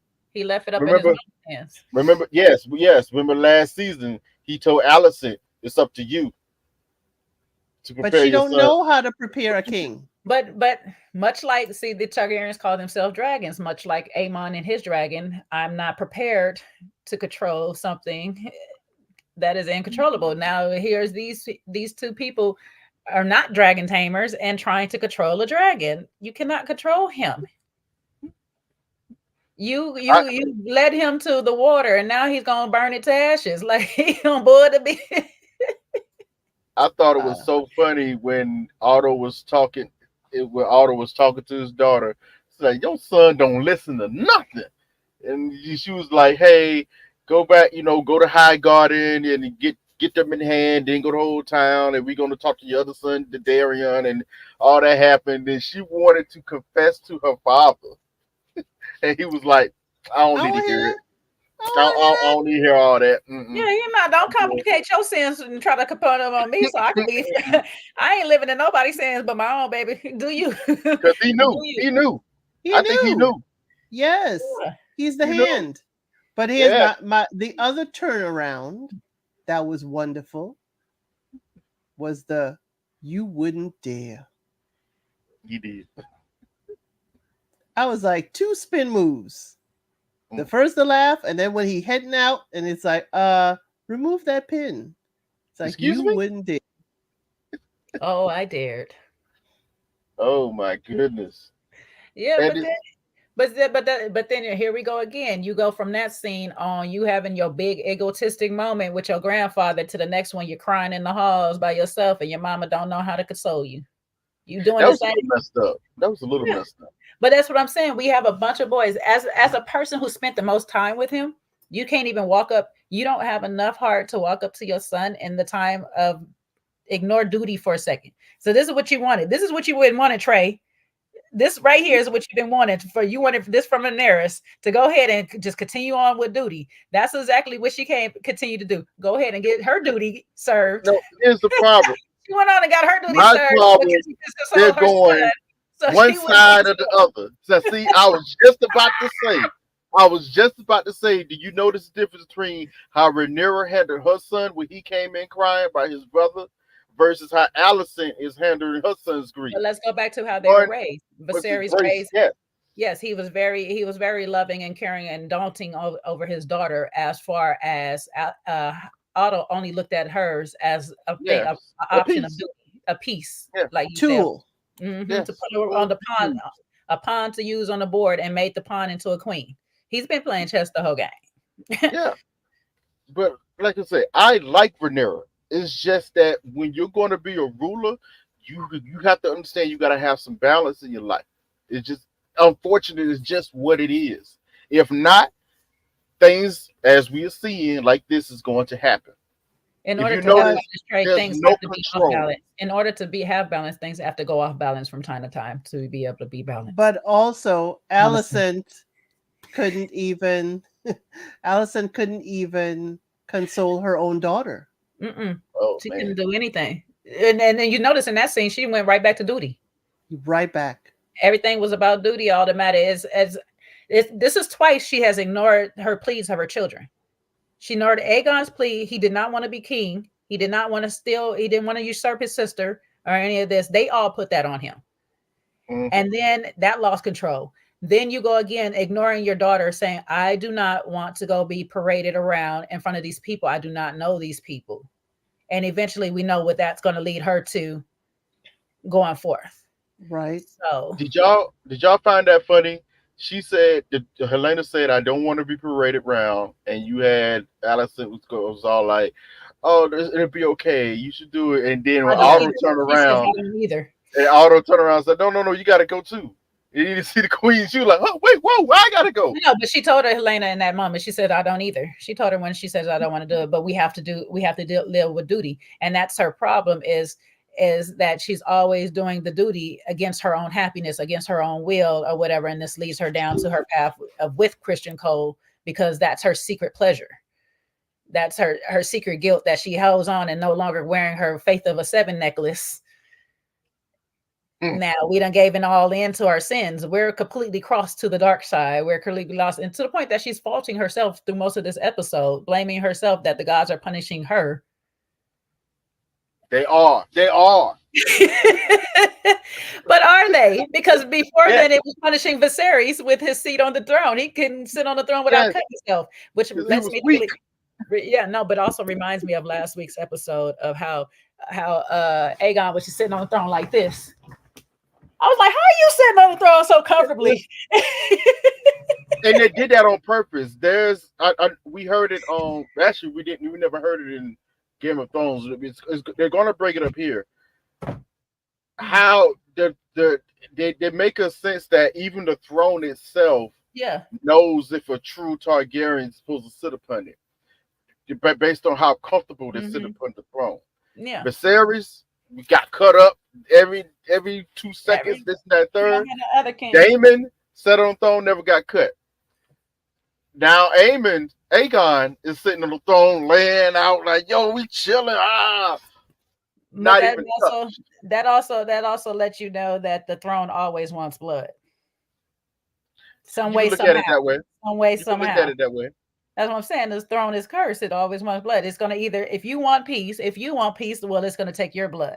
If you go ahead and give me the blood from others, then I will give you peace. But it was forged in the blood of others. Mm-hmm. Every sword was from an enemy. Mm-hmm. And you know that the dragons are supposed to be made of blood sacrifice, blood magic. So this throne was forged for its altar, its sacrification throne. So do what you will. Either you bring me the heads of your men's, or I will take some of your your skin. That's why Aegon the Conqueror famously said he wanted to build a throne that no king or ruler should sit comfortably upon it. Ruling is a responsibility. You shouldn't be comfortable ruling. That's why I was wondering how Aegon was sitting there so just relaxed, just like, so yeah, I just like you rubbing all against the throne and stuff, bro. Like, it's, you know what? How about this is the best way I can explain it. You know, whenever they bring up that saying that the throne knows it's supposed to sit upon it, I think they they're trying to point to the true nature of a person deep down inside. If that person actually has the somewhat capabilities of being a decent person, if they talk well and talk right, whatever, the throne won't reject them. Yet you see that other times where the throne rejects others. But I also think it's where you had said where it's balanced, because Viserys wasn't balanced either. He wanted peace, but he wanted peace in so far that he was non-confrontational. Let's put it like that. He'll be non-confrontational. he'll make rash decisions in honor of getting the most peaceful reaction, which has consequences of his own, as we know. He wanted to be liked, just Yeah, like Aegon last episode. He yeah. wants to But be liked. however, it's like you either you're a mad king or you're like too peaceful. It's still no balance in the two. So it's somewhere we have to have a balanced leader. The ones that were more balanced, that did what they needed to do, but also ruled fairly, they seem Yeah, to have more comfort. it's kind of interesting when you look through the whole history of Targaryens. There's only one king in one time period that ruled the best, but we're probably never gonna get that show. Probably not. Yeah, to me that was the most when you read the books, that's the most interesting time. We saw him in the first episode of the first season, Jaehaerys the First, the longest, oldest Targaryen king to ever ruled, and it wasn't peace all the time he ruled. He had the most peace, but he had plenty of wars too But that that's what he I'm saying fought. is the balance of it is like, Yeah, it's his still the fairness of his heart. I yes, mean, he because was a even fair him having dude. to make the decision between Rhaenys and Viserys, he struggled there. He struggled because it's like I want to keep peace amongst the people, but if I And pick even Rhaenys, it's gonna be even decision he just because she's a said, woman. even he famously said after all after the council of 101, even he famously said that probably was my greatest misstep Hmm. as king, because he knew he should have been more judicious in choosing who the heir was. Hmm. But by that point in time, he was, there's a reason why they started with him, because that set a prelude to all of this Hmm. that's happening now. He knew that even when they did the choosing, he knew, you know what, I should have been more judicious and make more decision. I left the decision to others. And sometimes as a king or queen, when you leave the decisions to others, you're going to have other opinions and other objectives come into the situation, of ruling the kingdom.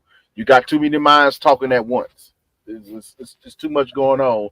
And he knew that Rhaenys would have been a good queen. When you go back in the books, he knew Rhaenys, and she had the oldest. She was the oldest. He was the eldest child of his firstborn son.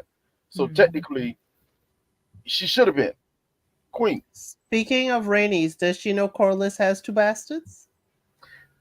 Good question. I guess we'll find out what the show wants us to know. That's a If she better lives long rebuttal. enough, if she lives long enough for us to see it. Better better rebuttal. Cause Jay, I gotta sneak.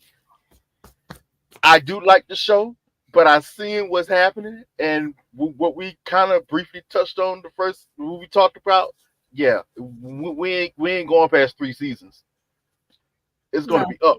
We ain't going past three Well, seasons. that's what HBO allotted them. So it is what it is. Uh, That's what yeah, I know that's what they negotiated or whatever and stuff. And that's because at the time when I know they made the show, they had about 5 to 10 other projects that were pitching all based around House of the Dragon. yeah, So I Right. think they were trying to make a whole bunch of miniseries. yeah. Knights of the Seven Kingdom is coming, which I should was Yeah. be like, good. Egg is coming and because it's already in the works, they already started filming that. So we might get Jon Snow was coming, but We ain't getting that no more. it's no. been scrapped now. We ain't getting that no more. I I Um, was really just want to. hoping.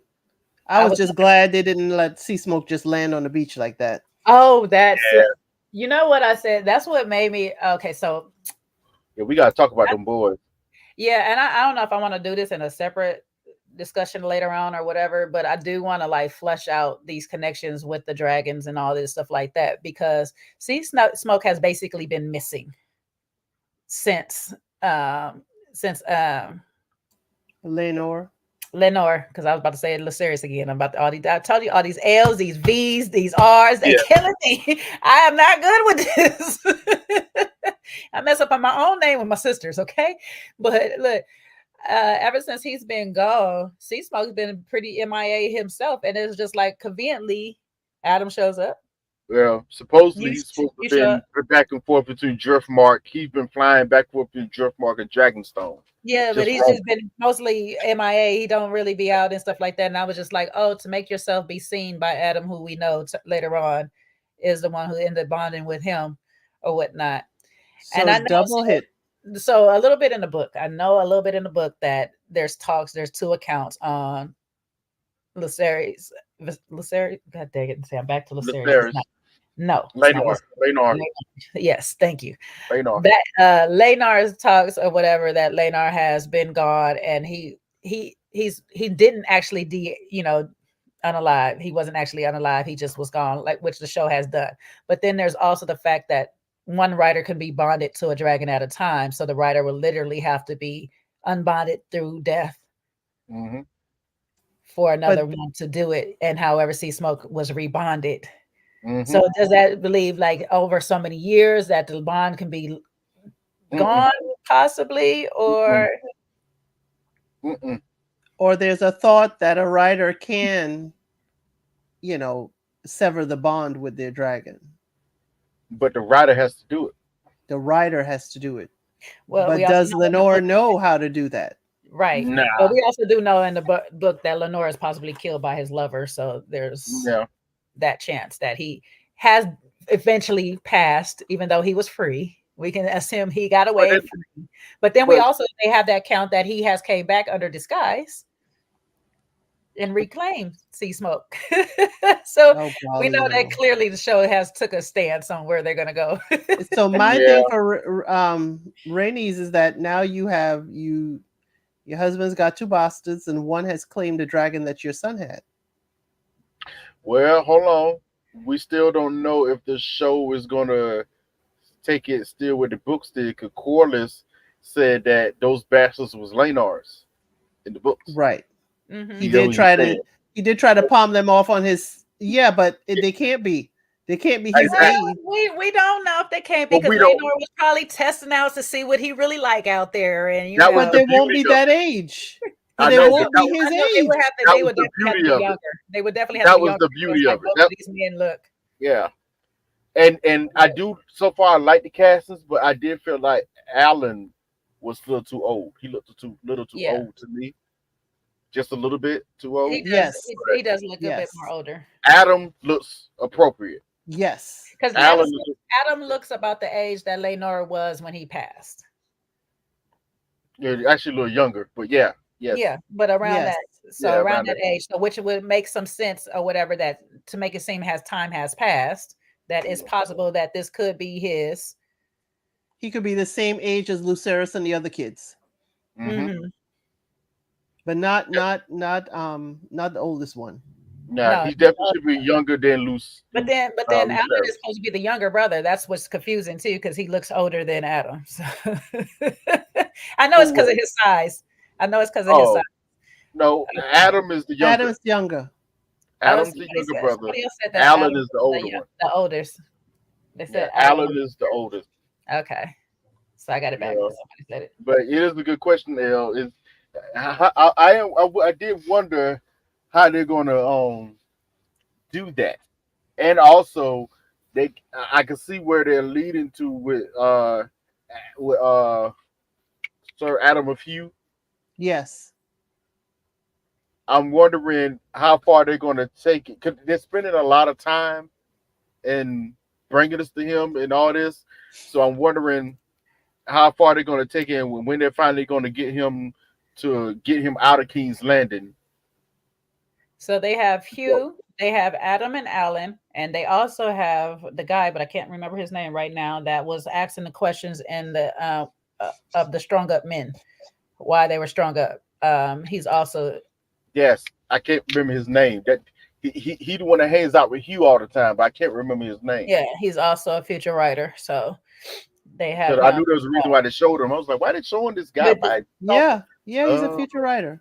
Yeah, I'm so like, I was curious on how they're gonna switch him over to the backs, but so they already started setting it up that the city is struggling with food and obviously medicine and all this stuff, which And will the soldiers are leaving. yes, and it also is now the king is now distracted with vengeance to pay what he's supposed to pay. So therefore, when this promised money doesn't come through, we probably It was see him kind of going to it sell was his kind soul. of Yeah. interesting, especially the scene with Sir Adam Hugh with Hugh the Hammer. I liked the scene. It was okay. I understood why they did it, but a part of me was like, I don't know if it was needed. I for some reason I wanted them to take that time and give it to Bayla and flesh her out more, her and her sister. You know, Well, because it's the show. yeah, The show has the prerogative to do more with them, but we don't see the other sister as much. We don't see them at all. And they're supposed to be dethroned. yeah. Raina, well, by this time, Raina is supposed to go to the Veil, Right. and Bayla is the one that primarily stays at Dragonstone to protect it with Moondance Mm-hmm. and stuff like that. So I can understand not seeing Raina as much, but I kind of want Bayla a little more. You know, Well, I actually like that get her. conversation she You're gonna get had. her in the next couple of episodes. So I hope so. calm down. I They can already hope. set it up. They already We can set it hope up. so. And so that leads me to my next question because I was, I be all up in the little groups and stuff like that. And I heard a lot of people saying, isn't it wild and crazy that Rhaenyra would not send Jace off to fly over King's Landing? However, will send her daughter-in-law, Bayla, stepdaughter slash daughter-in-law, Bayla over there. And she's just as inexperienced on a smaller dragon. And my thoughts to it was, well, it does make sense. One, she's The lost air. several child, and that would be her heir she would be sending into the mouth. Plus, her Baylor's dragon is a lot more smaller, and so when she tells her fly in the heights, you're gonna look like a bird in the sky Hmm. more than anything way up there than anything of a threat. If I send my son on his bigger dragon, of course they're gonna know what it is. It makes sense, but Yeah, I it can makes understand sense. how that's going to look away to some people. Mm-hmm. You know. Wait, we still ain't talked about the elephant in the room. That conversation between Rhaenyra and Damon, and that argument they had. I You've was been taking iffy. us all through Westeros and stuff, Trey. You've been giving us all Hey, lessons. it's all connected. It's I know all you've been connected. giving us all our history lessons. It's all connected. But He never trusted you. Yeah, he picked you because of your virtue. they both were right. They both were right Yeah. about each other. That was the crazy thing. I was like, this is the most useless argument in the world, and y'all both were right. Crazy. And it ended terribly. Sounds like marriage. Hello. Yeah, it does. I was like, man. Hello. I was like, wow. It was not useless. It's what I've been meaning to tell you all my life. Like, yo, That's why I've been we meaning. don't I trust mean, you. to be honest with you, Why it you wasn't mad at useless me? because what it had to be done is some egos had to be broken in this moment. We needed to break some egos, you know what I'm saying? And get some clarity as again, you do not respect my position regardless. You talk and you act like you're along my side, but deep down inside, you're really here for self at the end of the day.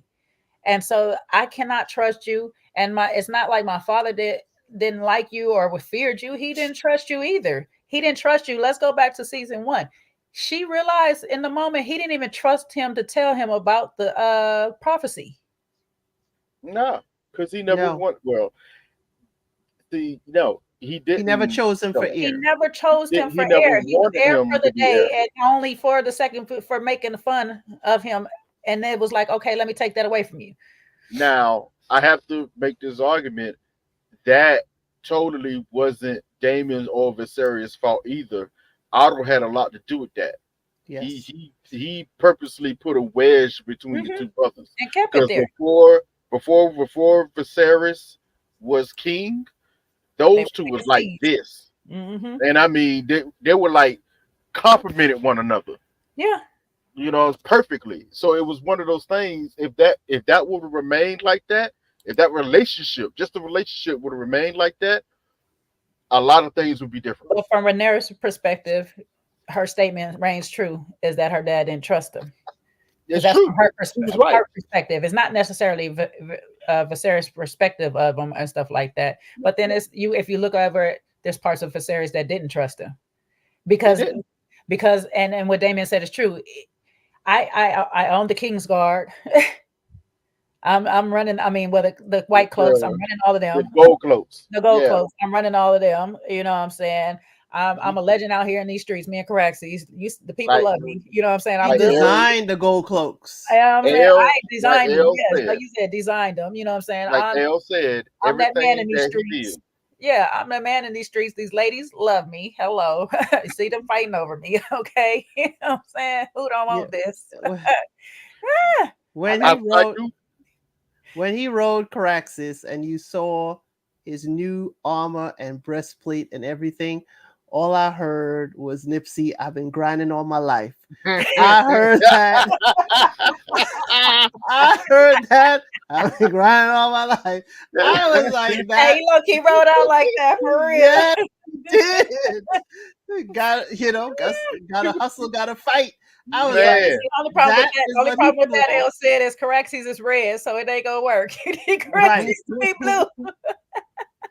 Right. Oh my He's supposed to be. But I was like, Damon is like, I have traveled this road before.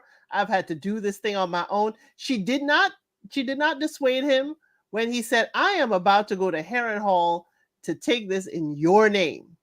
She never told him stop. The plan, yeah. She never told him stop. She never told him no.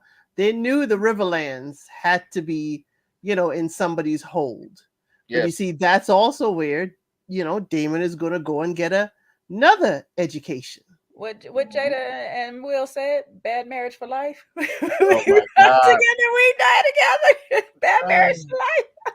Right. Oh my God. There's no divorcing in the Targaryen marriages. All right, baby, you do what you do. And that's what's gonna go back to that question you had, Trey, earlier. Did Rhaenys know that he out here doing his thing in these streets? Hey, they all been known to do it.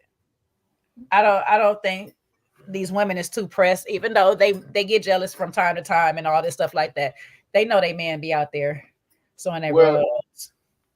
We saw the brothel.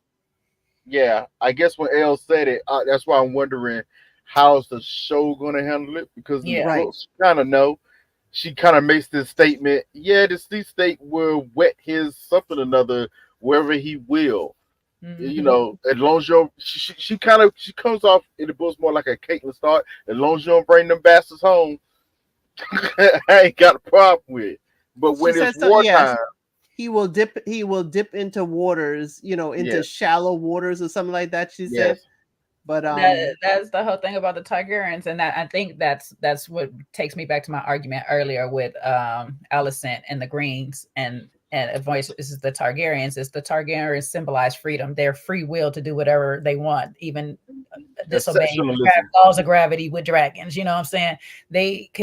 They don't have to abide by the laws of the seven when it comes to incest and losing their virtue of early age and getting denied by it and all this stuff. Like Viserys knew that even though his daughter lost virtue, it wasn't gonna matter.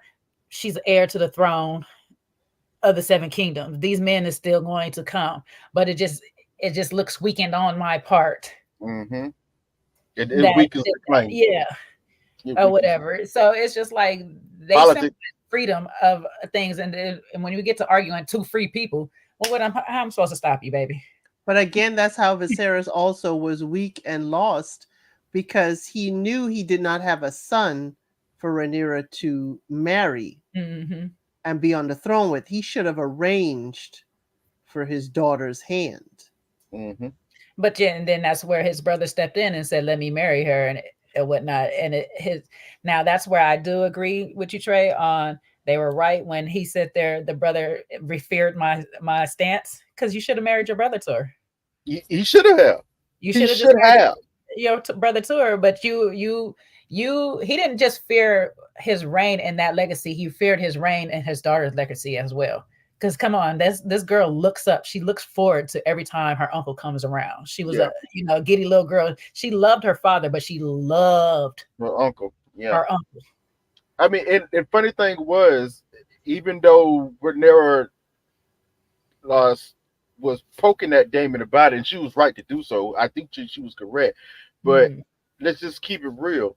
Even Damon understands he's a second son. He has no claim to the throne outside of Viserys dying, Rhaenyra not surviving, and there's no children. He already knew that. He knew this already. I think his gripe has always been, it goes through what you was arguing about earlier, where everybody just wants revenge.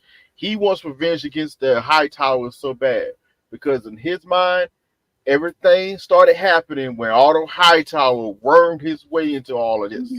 Yeah. They were fine beforehand. To be honest with you, with your point too, Trey, he would have married, had Otto not been there, Viserys would have married him. Yeah, married him off. And all of this would have been fine. If the eyes of the septet wasn't there and the laws of seven was not implanted in my household, our Targaryen reign would be unmatched. Oh my God. And he was right. That's happening, but it's true. None of it would have been happening. Yeah, had the thing gone the thing. Well, eventually we probably would have had another Mad King though, because so much incest. We're just gonna one or two coin.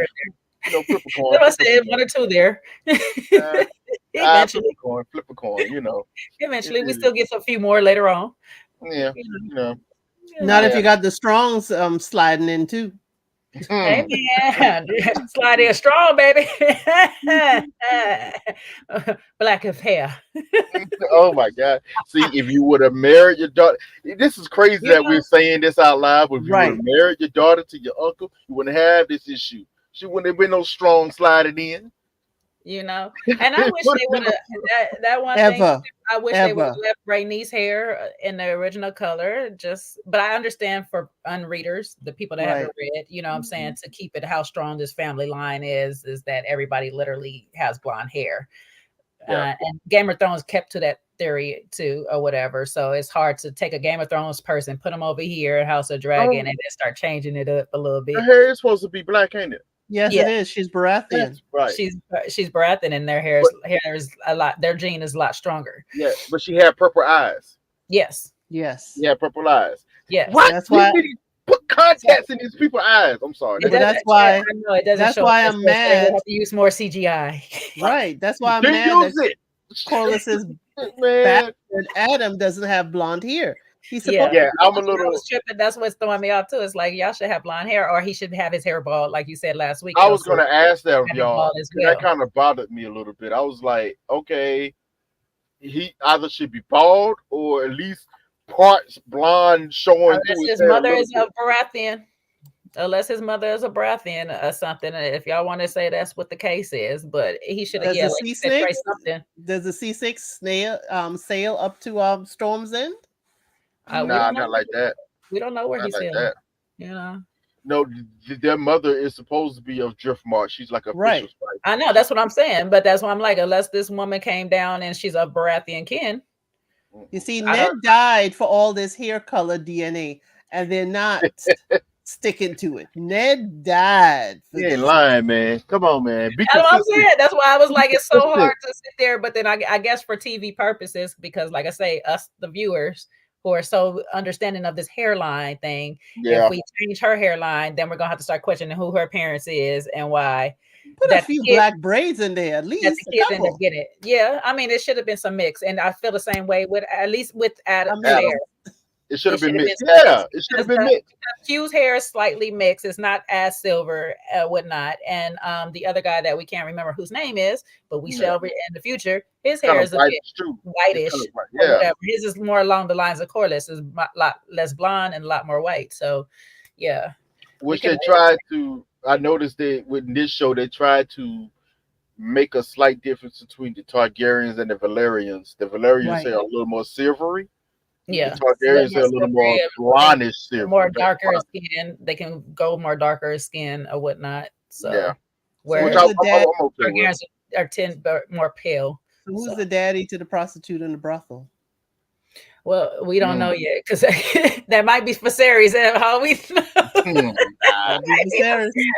Hey, you can say no, but you just made mention to how him and Damon had. Oh yeah, him and yeah. They did go out on town here and there. Yeah, we ran through. They It ran could up be and threw it Damon's. together. It could be You know, Damon's. we were playing Big Brother, Little Brother, Shy Brother, Big Brother. Playing It could Shy be Brother. Damon's as well. Like, hey, It could be Damon's, it could be Amon's, it can even shoot at this point. Aiden, Amon's. We know Amen like to be up in there himself, you know, and we know it's not the old ladies, but it could possibly be one of the other ladies. Now that girl do look about the same age as Helena, so it's really weird. Yeah, she does. I don't think it's one. It has to be one of the older ones. It has to be definitely an older Targaryen. Yeah. Or possibly a Lannister with a little more blonde through the light of the whole house.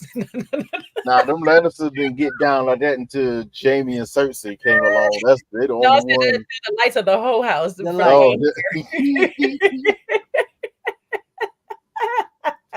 Now, you know, she ain't blazed, so the hair a little dusty. And that also led credence to what the madam said. When you guys act recklessly, it is the small folk that feel it. Mm-hmm. From the girl who is part of the brothel to even the small folk can't eat. To the small folks fighting in the child battlefields. That was crazy. That last season we saw that child fighting ring. I was like, yo. And we're supposed to hear of him coming back too. That's hot DT, y'all. Hot DT is that child has a reoccurring role coming up. So we'll see. Mm-hmm. We'll see. But yeah. So I mean that's that's the thing. Their freedom has been causing recklessness. And then the Seven's tightness has been causing its own set of recklessness, because we see how that turns out with Cersei and them later on in the main episode, the main series. And now Christian Cole got a third hand or a fourth. This is why I live in the North. With an iron hand. The king is gonna be wiping his behind, his royal hiney, with an iron hand. Oh, that hurts. Oh, like, yo. This is why I live in the North and pray to trees. This is exactly why. This is exactly why. Too much crap going on. Or live in the riverlands and fish. Or just be in the area and throw people out the moon. Moon door, not the moon door. The moon roof. Look, that was the first moon roof there was. I want to see the little man fly, mother. Fly. Yo, not God. Today. Not today. Yo, we getting off the rails. Hey, I'm gonna tell y'all what I decided that we're gonna do with this thing after we get off of here, because we don't ever talk about the episode completely. So I'm just gonna change this to a whole discussion up until we're gonna talk about whatever we want up until the episode. We try to keep no spoilers, and this is what we just gonna do. It's gonna be a live discussion. No, we talked about most of it. I know we did better, but I'm just saying we just don't be on it. Like we be everywhere. It's like, let me take you all the way down here. Wait, hold up. Let's go back over there real quick. Come back this way. It's all connected. Listen, our thoughts are more expensive than just one episode. It's very expensive thoughts that we have. Okay. Mm-hmm. That's what I said. I'm gonna make an open discussion. We have open discussion up until the current episode. We can't go no further than that, but up until the current episode. And I'm trying to keep it as spoiler free, like little book up until the current. So I think that's what we do. We just talk whatever we want to talk. It's a dragon discussion. I pretty much told myself, hey, the show is the show now. I just let it come as it comes. That's what I'm trying to tell myself. I'm like, nah. Are you listening? No, not like most of the men in the show. Not listening. I'm not listening. I'm just. You wouldn't dare. La la la la la. I dare. It's the rats beneath the boards. It's the rats. Oh, did y'all catch Elena? Well, we kind of spoke on it jokingly. Y'all catch Elena who was having another vision? All the ashes is about to come. Yes. But her vision at the same time, Rhaenyra was having the same. She was watching the dust fall as they were both handed a dragon toy to her child. It was to show how close the sisters are, despite, you know what I'm saying, there was some similarities to what's going on. As we even get it a little bit from Rhaenyra, where she was like, why would I I know what it feels to lose a son, so why would I take my sisters? If anything, she may feel whatever she want about her brothers. But low key, she still loves her some Helena, and it's like Helena's an innocent in her Yeah, eyes. poor Helena is Helena. just Helena has no ill intents towards nobody. But She she is wanted to totally kill Allison's son though. But we ain't gonna talk about that. But yeah, poor Elena. which is also her brother. Which is also her brother. Yeah. But poor Elena, You know, it's I mean, But it's understandable. if you It's see it the understandable. way if you see it the way Jay sees it, then it makes it seem like the high towers are inserting themselves and causing the friction. If you see it the way Jay sees it. Yeah. But I mean, at the same time, I was going to say that scene though, of her passing Aegon on the stairs. Now, do you view it as there was some tension, or do you view it as they were bonding wordlessly with each other? I Oh think no, he blamed her. Yeah. That's what I got. He blamed her, and I think that's what I got. She acknowledged it. I seen like different people say that they were bonding over the loss, but it gave me, I blame you. I think she Yeah. tried to, because she tried to step to him a little, kind of Aegon, and he just kind of walked off with everything. I think she was looking for, because she know he's grieving too, because he did love Jaehaerys. He loved, whatever he is, he loved his son. So she was trying to reach out to him, like, "Hey, Aegon," and he just kind of, We lost a child. yeah. We lost a child. Not only that is I looked at it as I'm stepping to you to kind of say I'm sorry. Mm-hmm. I'm sorry for the decision that I made or whatnot. And he's like, yeah, F you for the decision that you made. And she's like, understood. Ooh, does he know that part though? I don't think they do. I don't think they do. I Yeah, don't think they he know might that not. part. He might not. He Because might if not. he did, that'd be a whole But different can of worms. at the same time, as it's you when you think about some of these times, a lot of times is you snatch the girl and not the boy. But did You're Allison in the tell him? room. Because it seems like Allison may know when she said what they did to my poor girl. Mm-hmm. They tormented her. Mm. They made Yeah, her because she had to choose. watch it. Yeah. Right. And And watch. plus she has the marks on her neck from the knife and stuff. So it's just like they know you were in this room for a while. So even so, I don't even think Helena realizes that Christian Cole was there. Yeah, she does. She did. She did. Well, it's left to for us to decide. So I guess both of you will be right. I thought it was poignant when Allison tried to say to Elena, when you walked into my room and what you saw, she cut her off immediately, right then and there. Almost the same like her daddy did to her Yeah. earlier. No, I don't want to hear that. Do I'm not like, give I ain't voice see it. to your sins. Yeah. Because Like, if you give voice to it, we're gonna have to do something about it. yeah, we all trying to ignore what you got going on over here, Mama. We all know. We all know. That's what basically it was saying. We all know. We can hear y'all. We can hear y'all through the walls. Right. Okay. If Allison was We know thinking, you're nasty hoe. right? You're nasty. If Allison was thinking this would be a way to get at Laris. If she was thinking. Because if he's supposed to have chosen my staff and everything, how did this get by you? You just changed the whole staff and now this has happened. She could have pointed to him as a possible traitor too. I was actually surprised she didn't. Could have. That's how you get yourself released from him.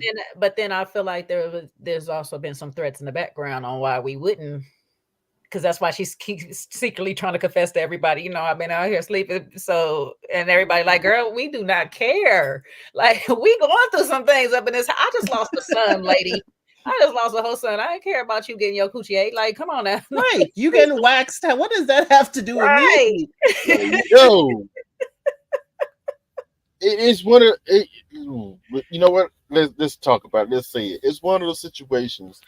She's trying to control the situation with her coochie, but she's never been taught how to control the situation with her coochie.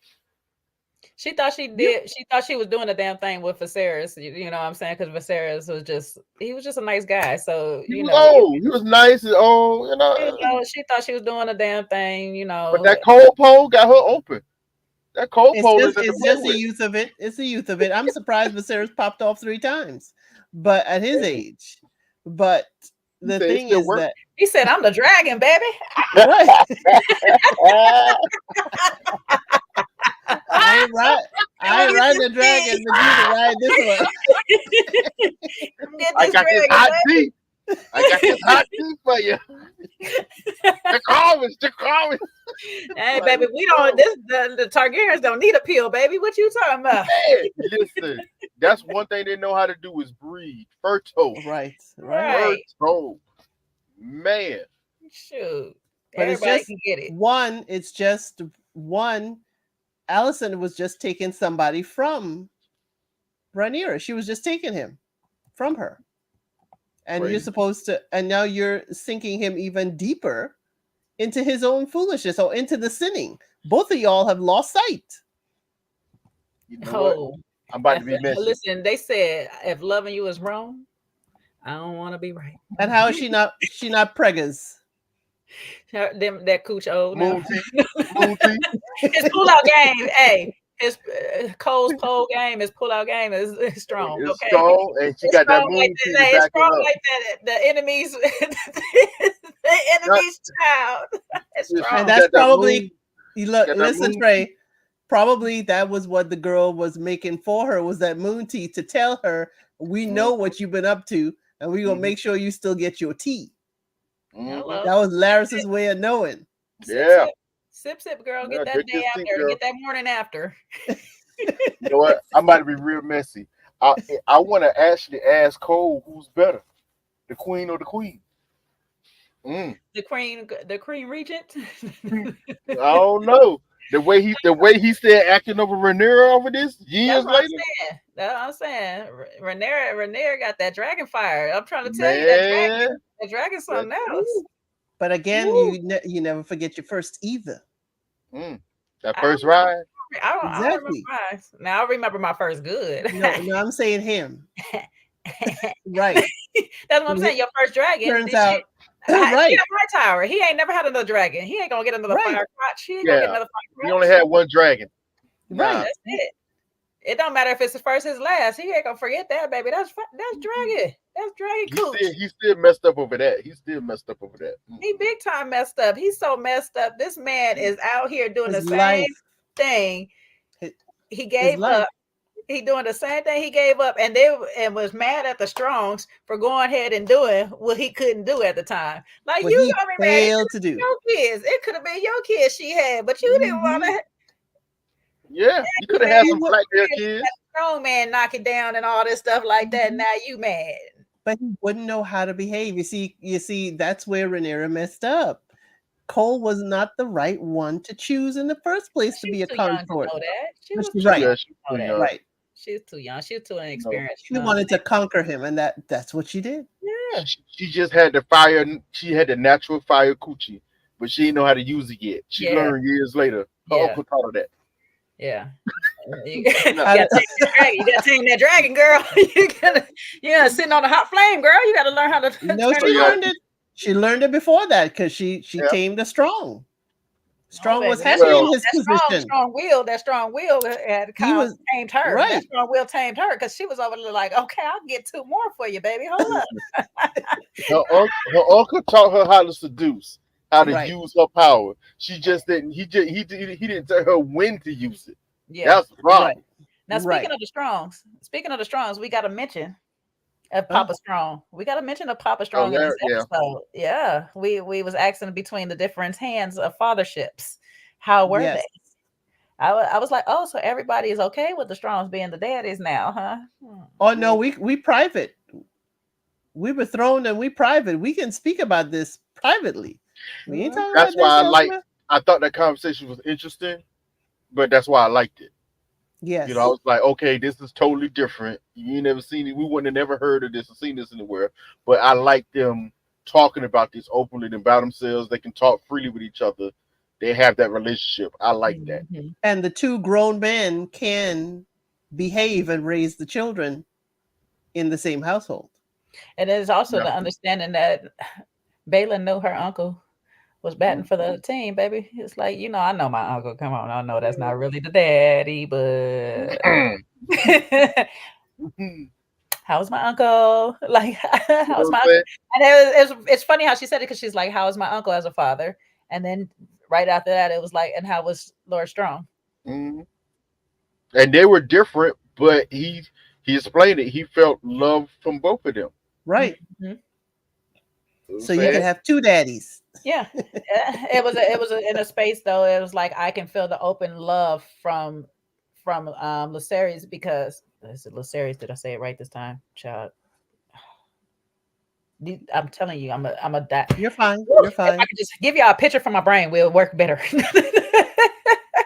But I can have that open love from a person that can love me openly, but then I still have that guardianship of my actual father. I still have that, he can't love me openly, but he loved me. I Right. think I'm going to say something very poignant from Jacarius' standpoint. The way I read it, what he really was saying, Lenor loved him as his son. Strong protected him as his father. And those are two different things that's needed in a young Mhm. man or a young woman's life. But he was lucky to at least have both of those from two different men. You got the balance. And Yes. that's what sets Sir Christian Cole off. Mm-hmm. Because Because it should have been him. no, not only should have been him, he knows Strong is the daddy. And when Strong was trying to teach his sons, in the courtyard Mm-hmm. and having like a fatherly moment, that's when Christian Cole snapped. Because oh, you are swimming in the seas I used to be in on a regular. Yeah, I hit but it. ain't like Yo, on the he regular, talked. but I ain't just swimming in these seas, baby. I'm backstroking and all. What you trying to do? I'm Cole, diving They birthing my off the babies. cliffs. Yeah, I'm diving Cole, off the cliffs. I'm Cole, fertilizing the algae. Cole wrote a diss track. I hit it first. It was crazy. He was Ray J. It was crazy. I was like, And whoa. and Strong says, I'm keeping it hot. You may have hit it first, but it ain't coming back to you. It ain't So checking for like, you.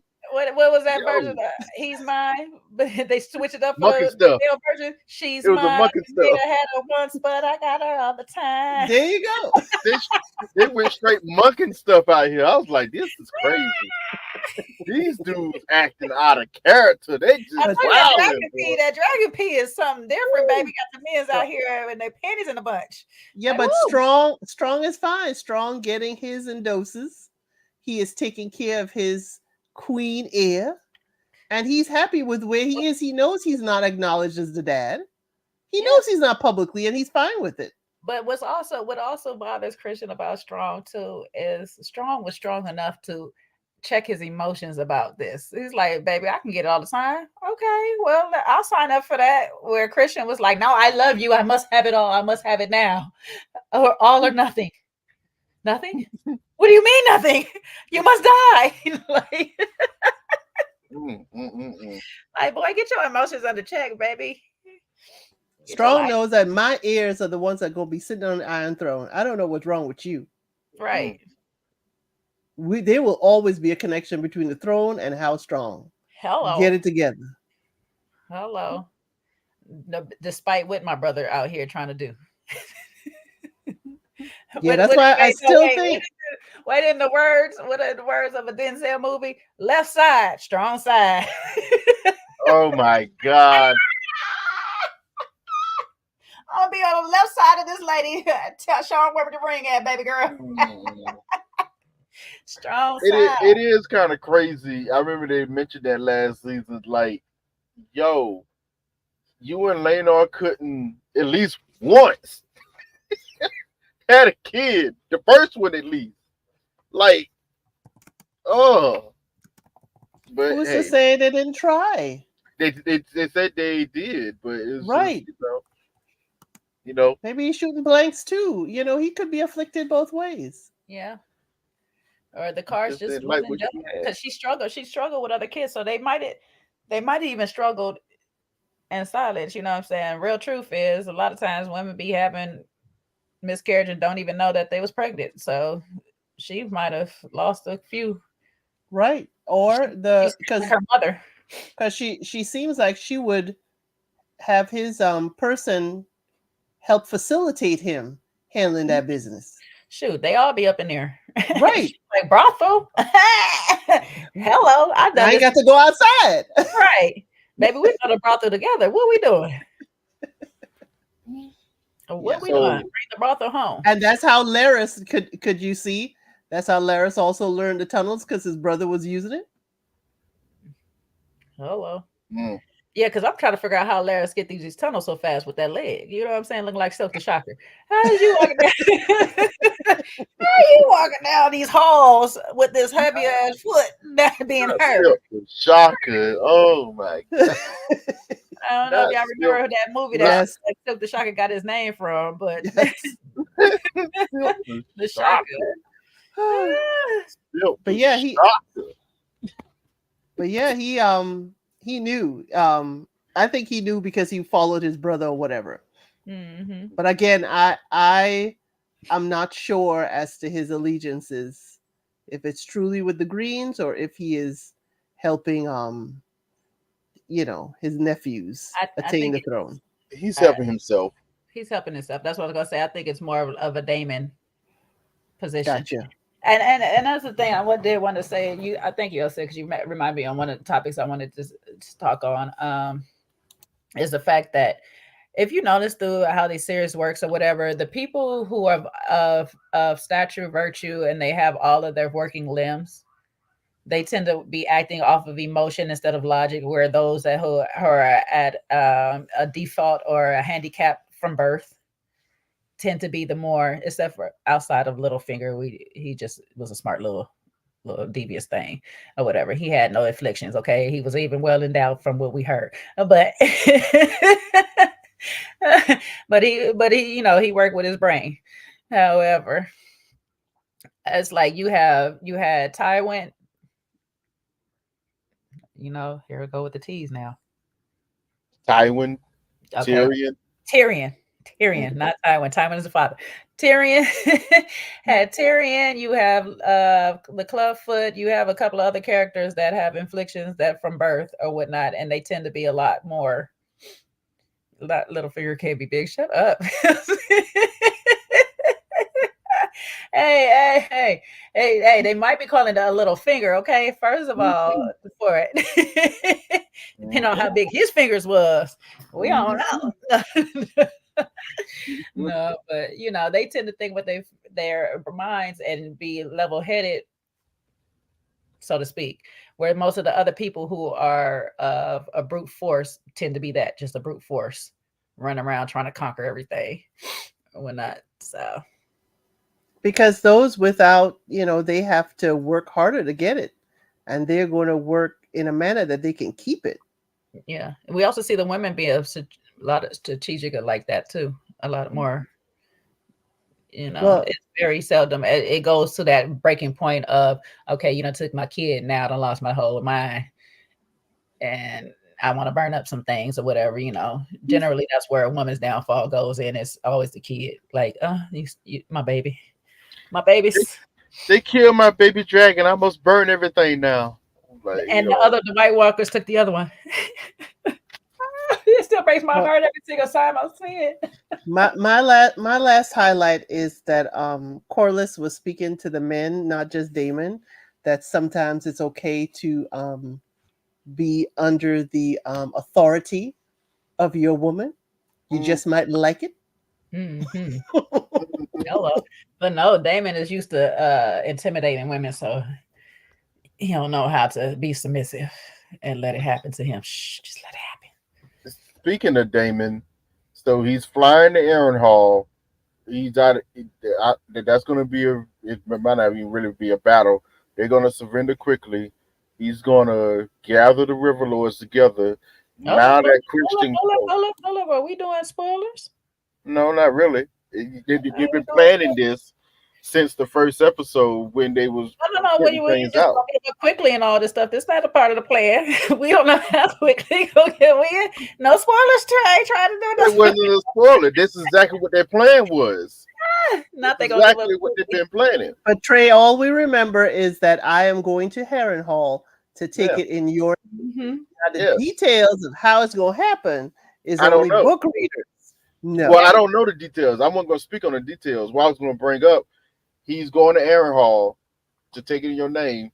We also know that, at least on the green side, Cole and Eamon, now Aegon, it's but mainly Cole and Eamon had already been planning to go up to Keys Road, hit a couple of castles, and go straight to Aaron Hall as well. So we see a collision is about to happen. Yeah. The timing of it, yeah. Yeah. And then we know there's a scout for Rhaenyra checking out what they're we got doing. the scout checking out, Yes. and then if you highlight clips based off of clips we've already seen, it'll look like there's a chase that's going on that's going to take place, and we might get in the next episode or two. What we got 8 this season? Yes. Yeah, that's another thing. Only 8 episodes. I don't like that. Yeah. Yeah, so we Yeah. got 8. So in the next episode or two, we should be having some pretty epic battles. Oh, we're gonna have some epic Start deaths. to go down. That's what I'm saying. We're going to start to have some pretty epic battles go Yes. down in the next episode or two. At least the start of. So we'll see how they drag it out. But Start of dragon bonding. we should get some of that too. That's why I said we'll see how they drag it out. We'll see if we get into a quicker chase. If the chase might, you know how they like to show us the thing, and then the chase won't lead until the end of the episode, and then we got to wait till the episode after. So, but I got an answer for your question you had earlier, L, but I can't say it because it might be a spoiler. Okay. all right. Yeah. Yeah. Thank you, She Jason. ain't gonna find out. That's all I'm gonna say. Right, that's about it. We got all the highlights of the episode. Yeah, I got everything that you wanted to get out. You sure? Listen, if you want that hot fire, go find you a Targaryen. If you want somebody lawyer, go find You you a want that Stark. hot fire? You call Dylan. Daenerys.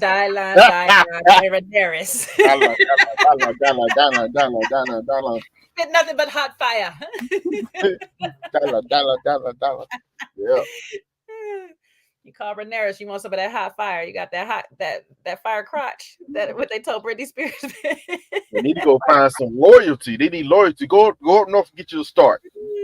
Loyalty. They got some loyalty. We got to go back up there and try to get the young Damon man. gonna find some. Damon gonna find some. We got to go back up there and get the young man too. Now the old winter wolves coming. Yeah. So we gonna see. It's gonna be a lot of tension going forth. You know, it's gonna be a lot of innocent bloodshed, Blood. and you know that's the other thing too. I was like, we know kin killer is a strong statement, and I know that's what part of the reason why the twins went out the way they went out. But why we not hearing nobody running around screaming how Aemon is a king and a kin killer? I was like, what the hell? He should be, and he should be. He should be labeled as a kinslayer. Yeah. Or at least whispered, the kinslayer. Yeah.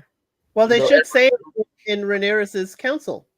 That's what they should call it. Like, it's crazy that we haven't taken that approach because they clearly taken it with her. Yeah. She's cruel enough to kill a child, not just a kid, but it's a child. Like, so should have, instead of saying I want Aemon, you should be like, send word out the rest of the realm. Aemon Targaryen is the kinslayer. Ooh, that would have hurt. That would have that. A lot of people take that stuff seriously. Yeah. But this is the reason why Sir Eric said to Damon last episode, we as the King's Guard was sworn to protect the entire royal family. What are we supposed to do when they start fighting each other? You know, that was a very poignant question to ask. Yeah. What do you do when they killing each other? Kill ourselves, because we ain't got no other choice, baby. We got to take ourselves out. That's the only way out this duty. One way fell in, on his own sword like the G. It's like, oh, I can't take it. Anyways, in the words of Westeros, Good morrow.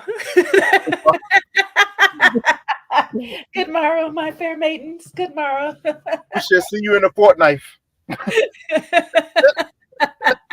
It's been many moons since we've gathered here today. Hear ye. Winter is coming. Winter is definitely coming. It's gonna be a hot ice winter too, baby. It's gonna be hot. Ice can burn, baby. Burn, baby, burn. Shoot, it's gonna be flames everywhere. It's about to be a hot summer. That's what it's about to be.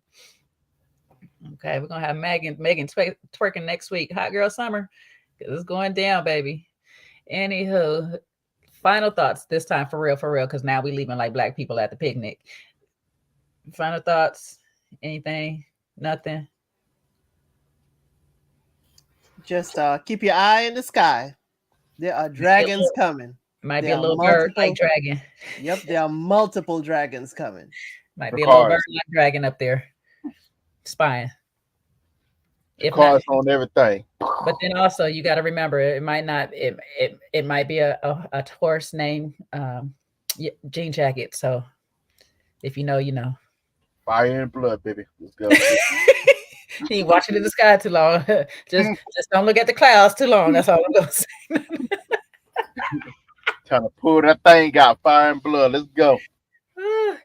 Slow down, Trey. You didn't want just last week. You didn't want this to go fast. Now you like, let's go. Well, I didn't, but now that I know that it is, well, let's get it through. Let's go now. Let's go. All right. You know, we're gone. I thank y'all for being here with us today. If you stayed with us through this whole time, I appreciate you all. If you're here to the end, leave us a comment on what you feel about the episode. Leave a like, share, and subscribe. And follow these wonderful people here on my platform. You see Elsie got her IG up here. And Lord Snow, you might have to go to the north to find him at the wall. So I don't know. You know, the quickest way is by dragging back. But until then, we'll see you next week. Have a good night. Bye.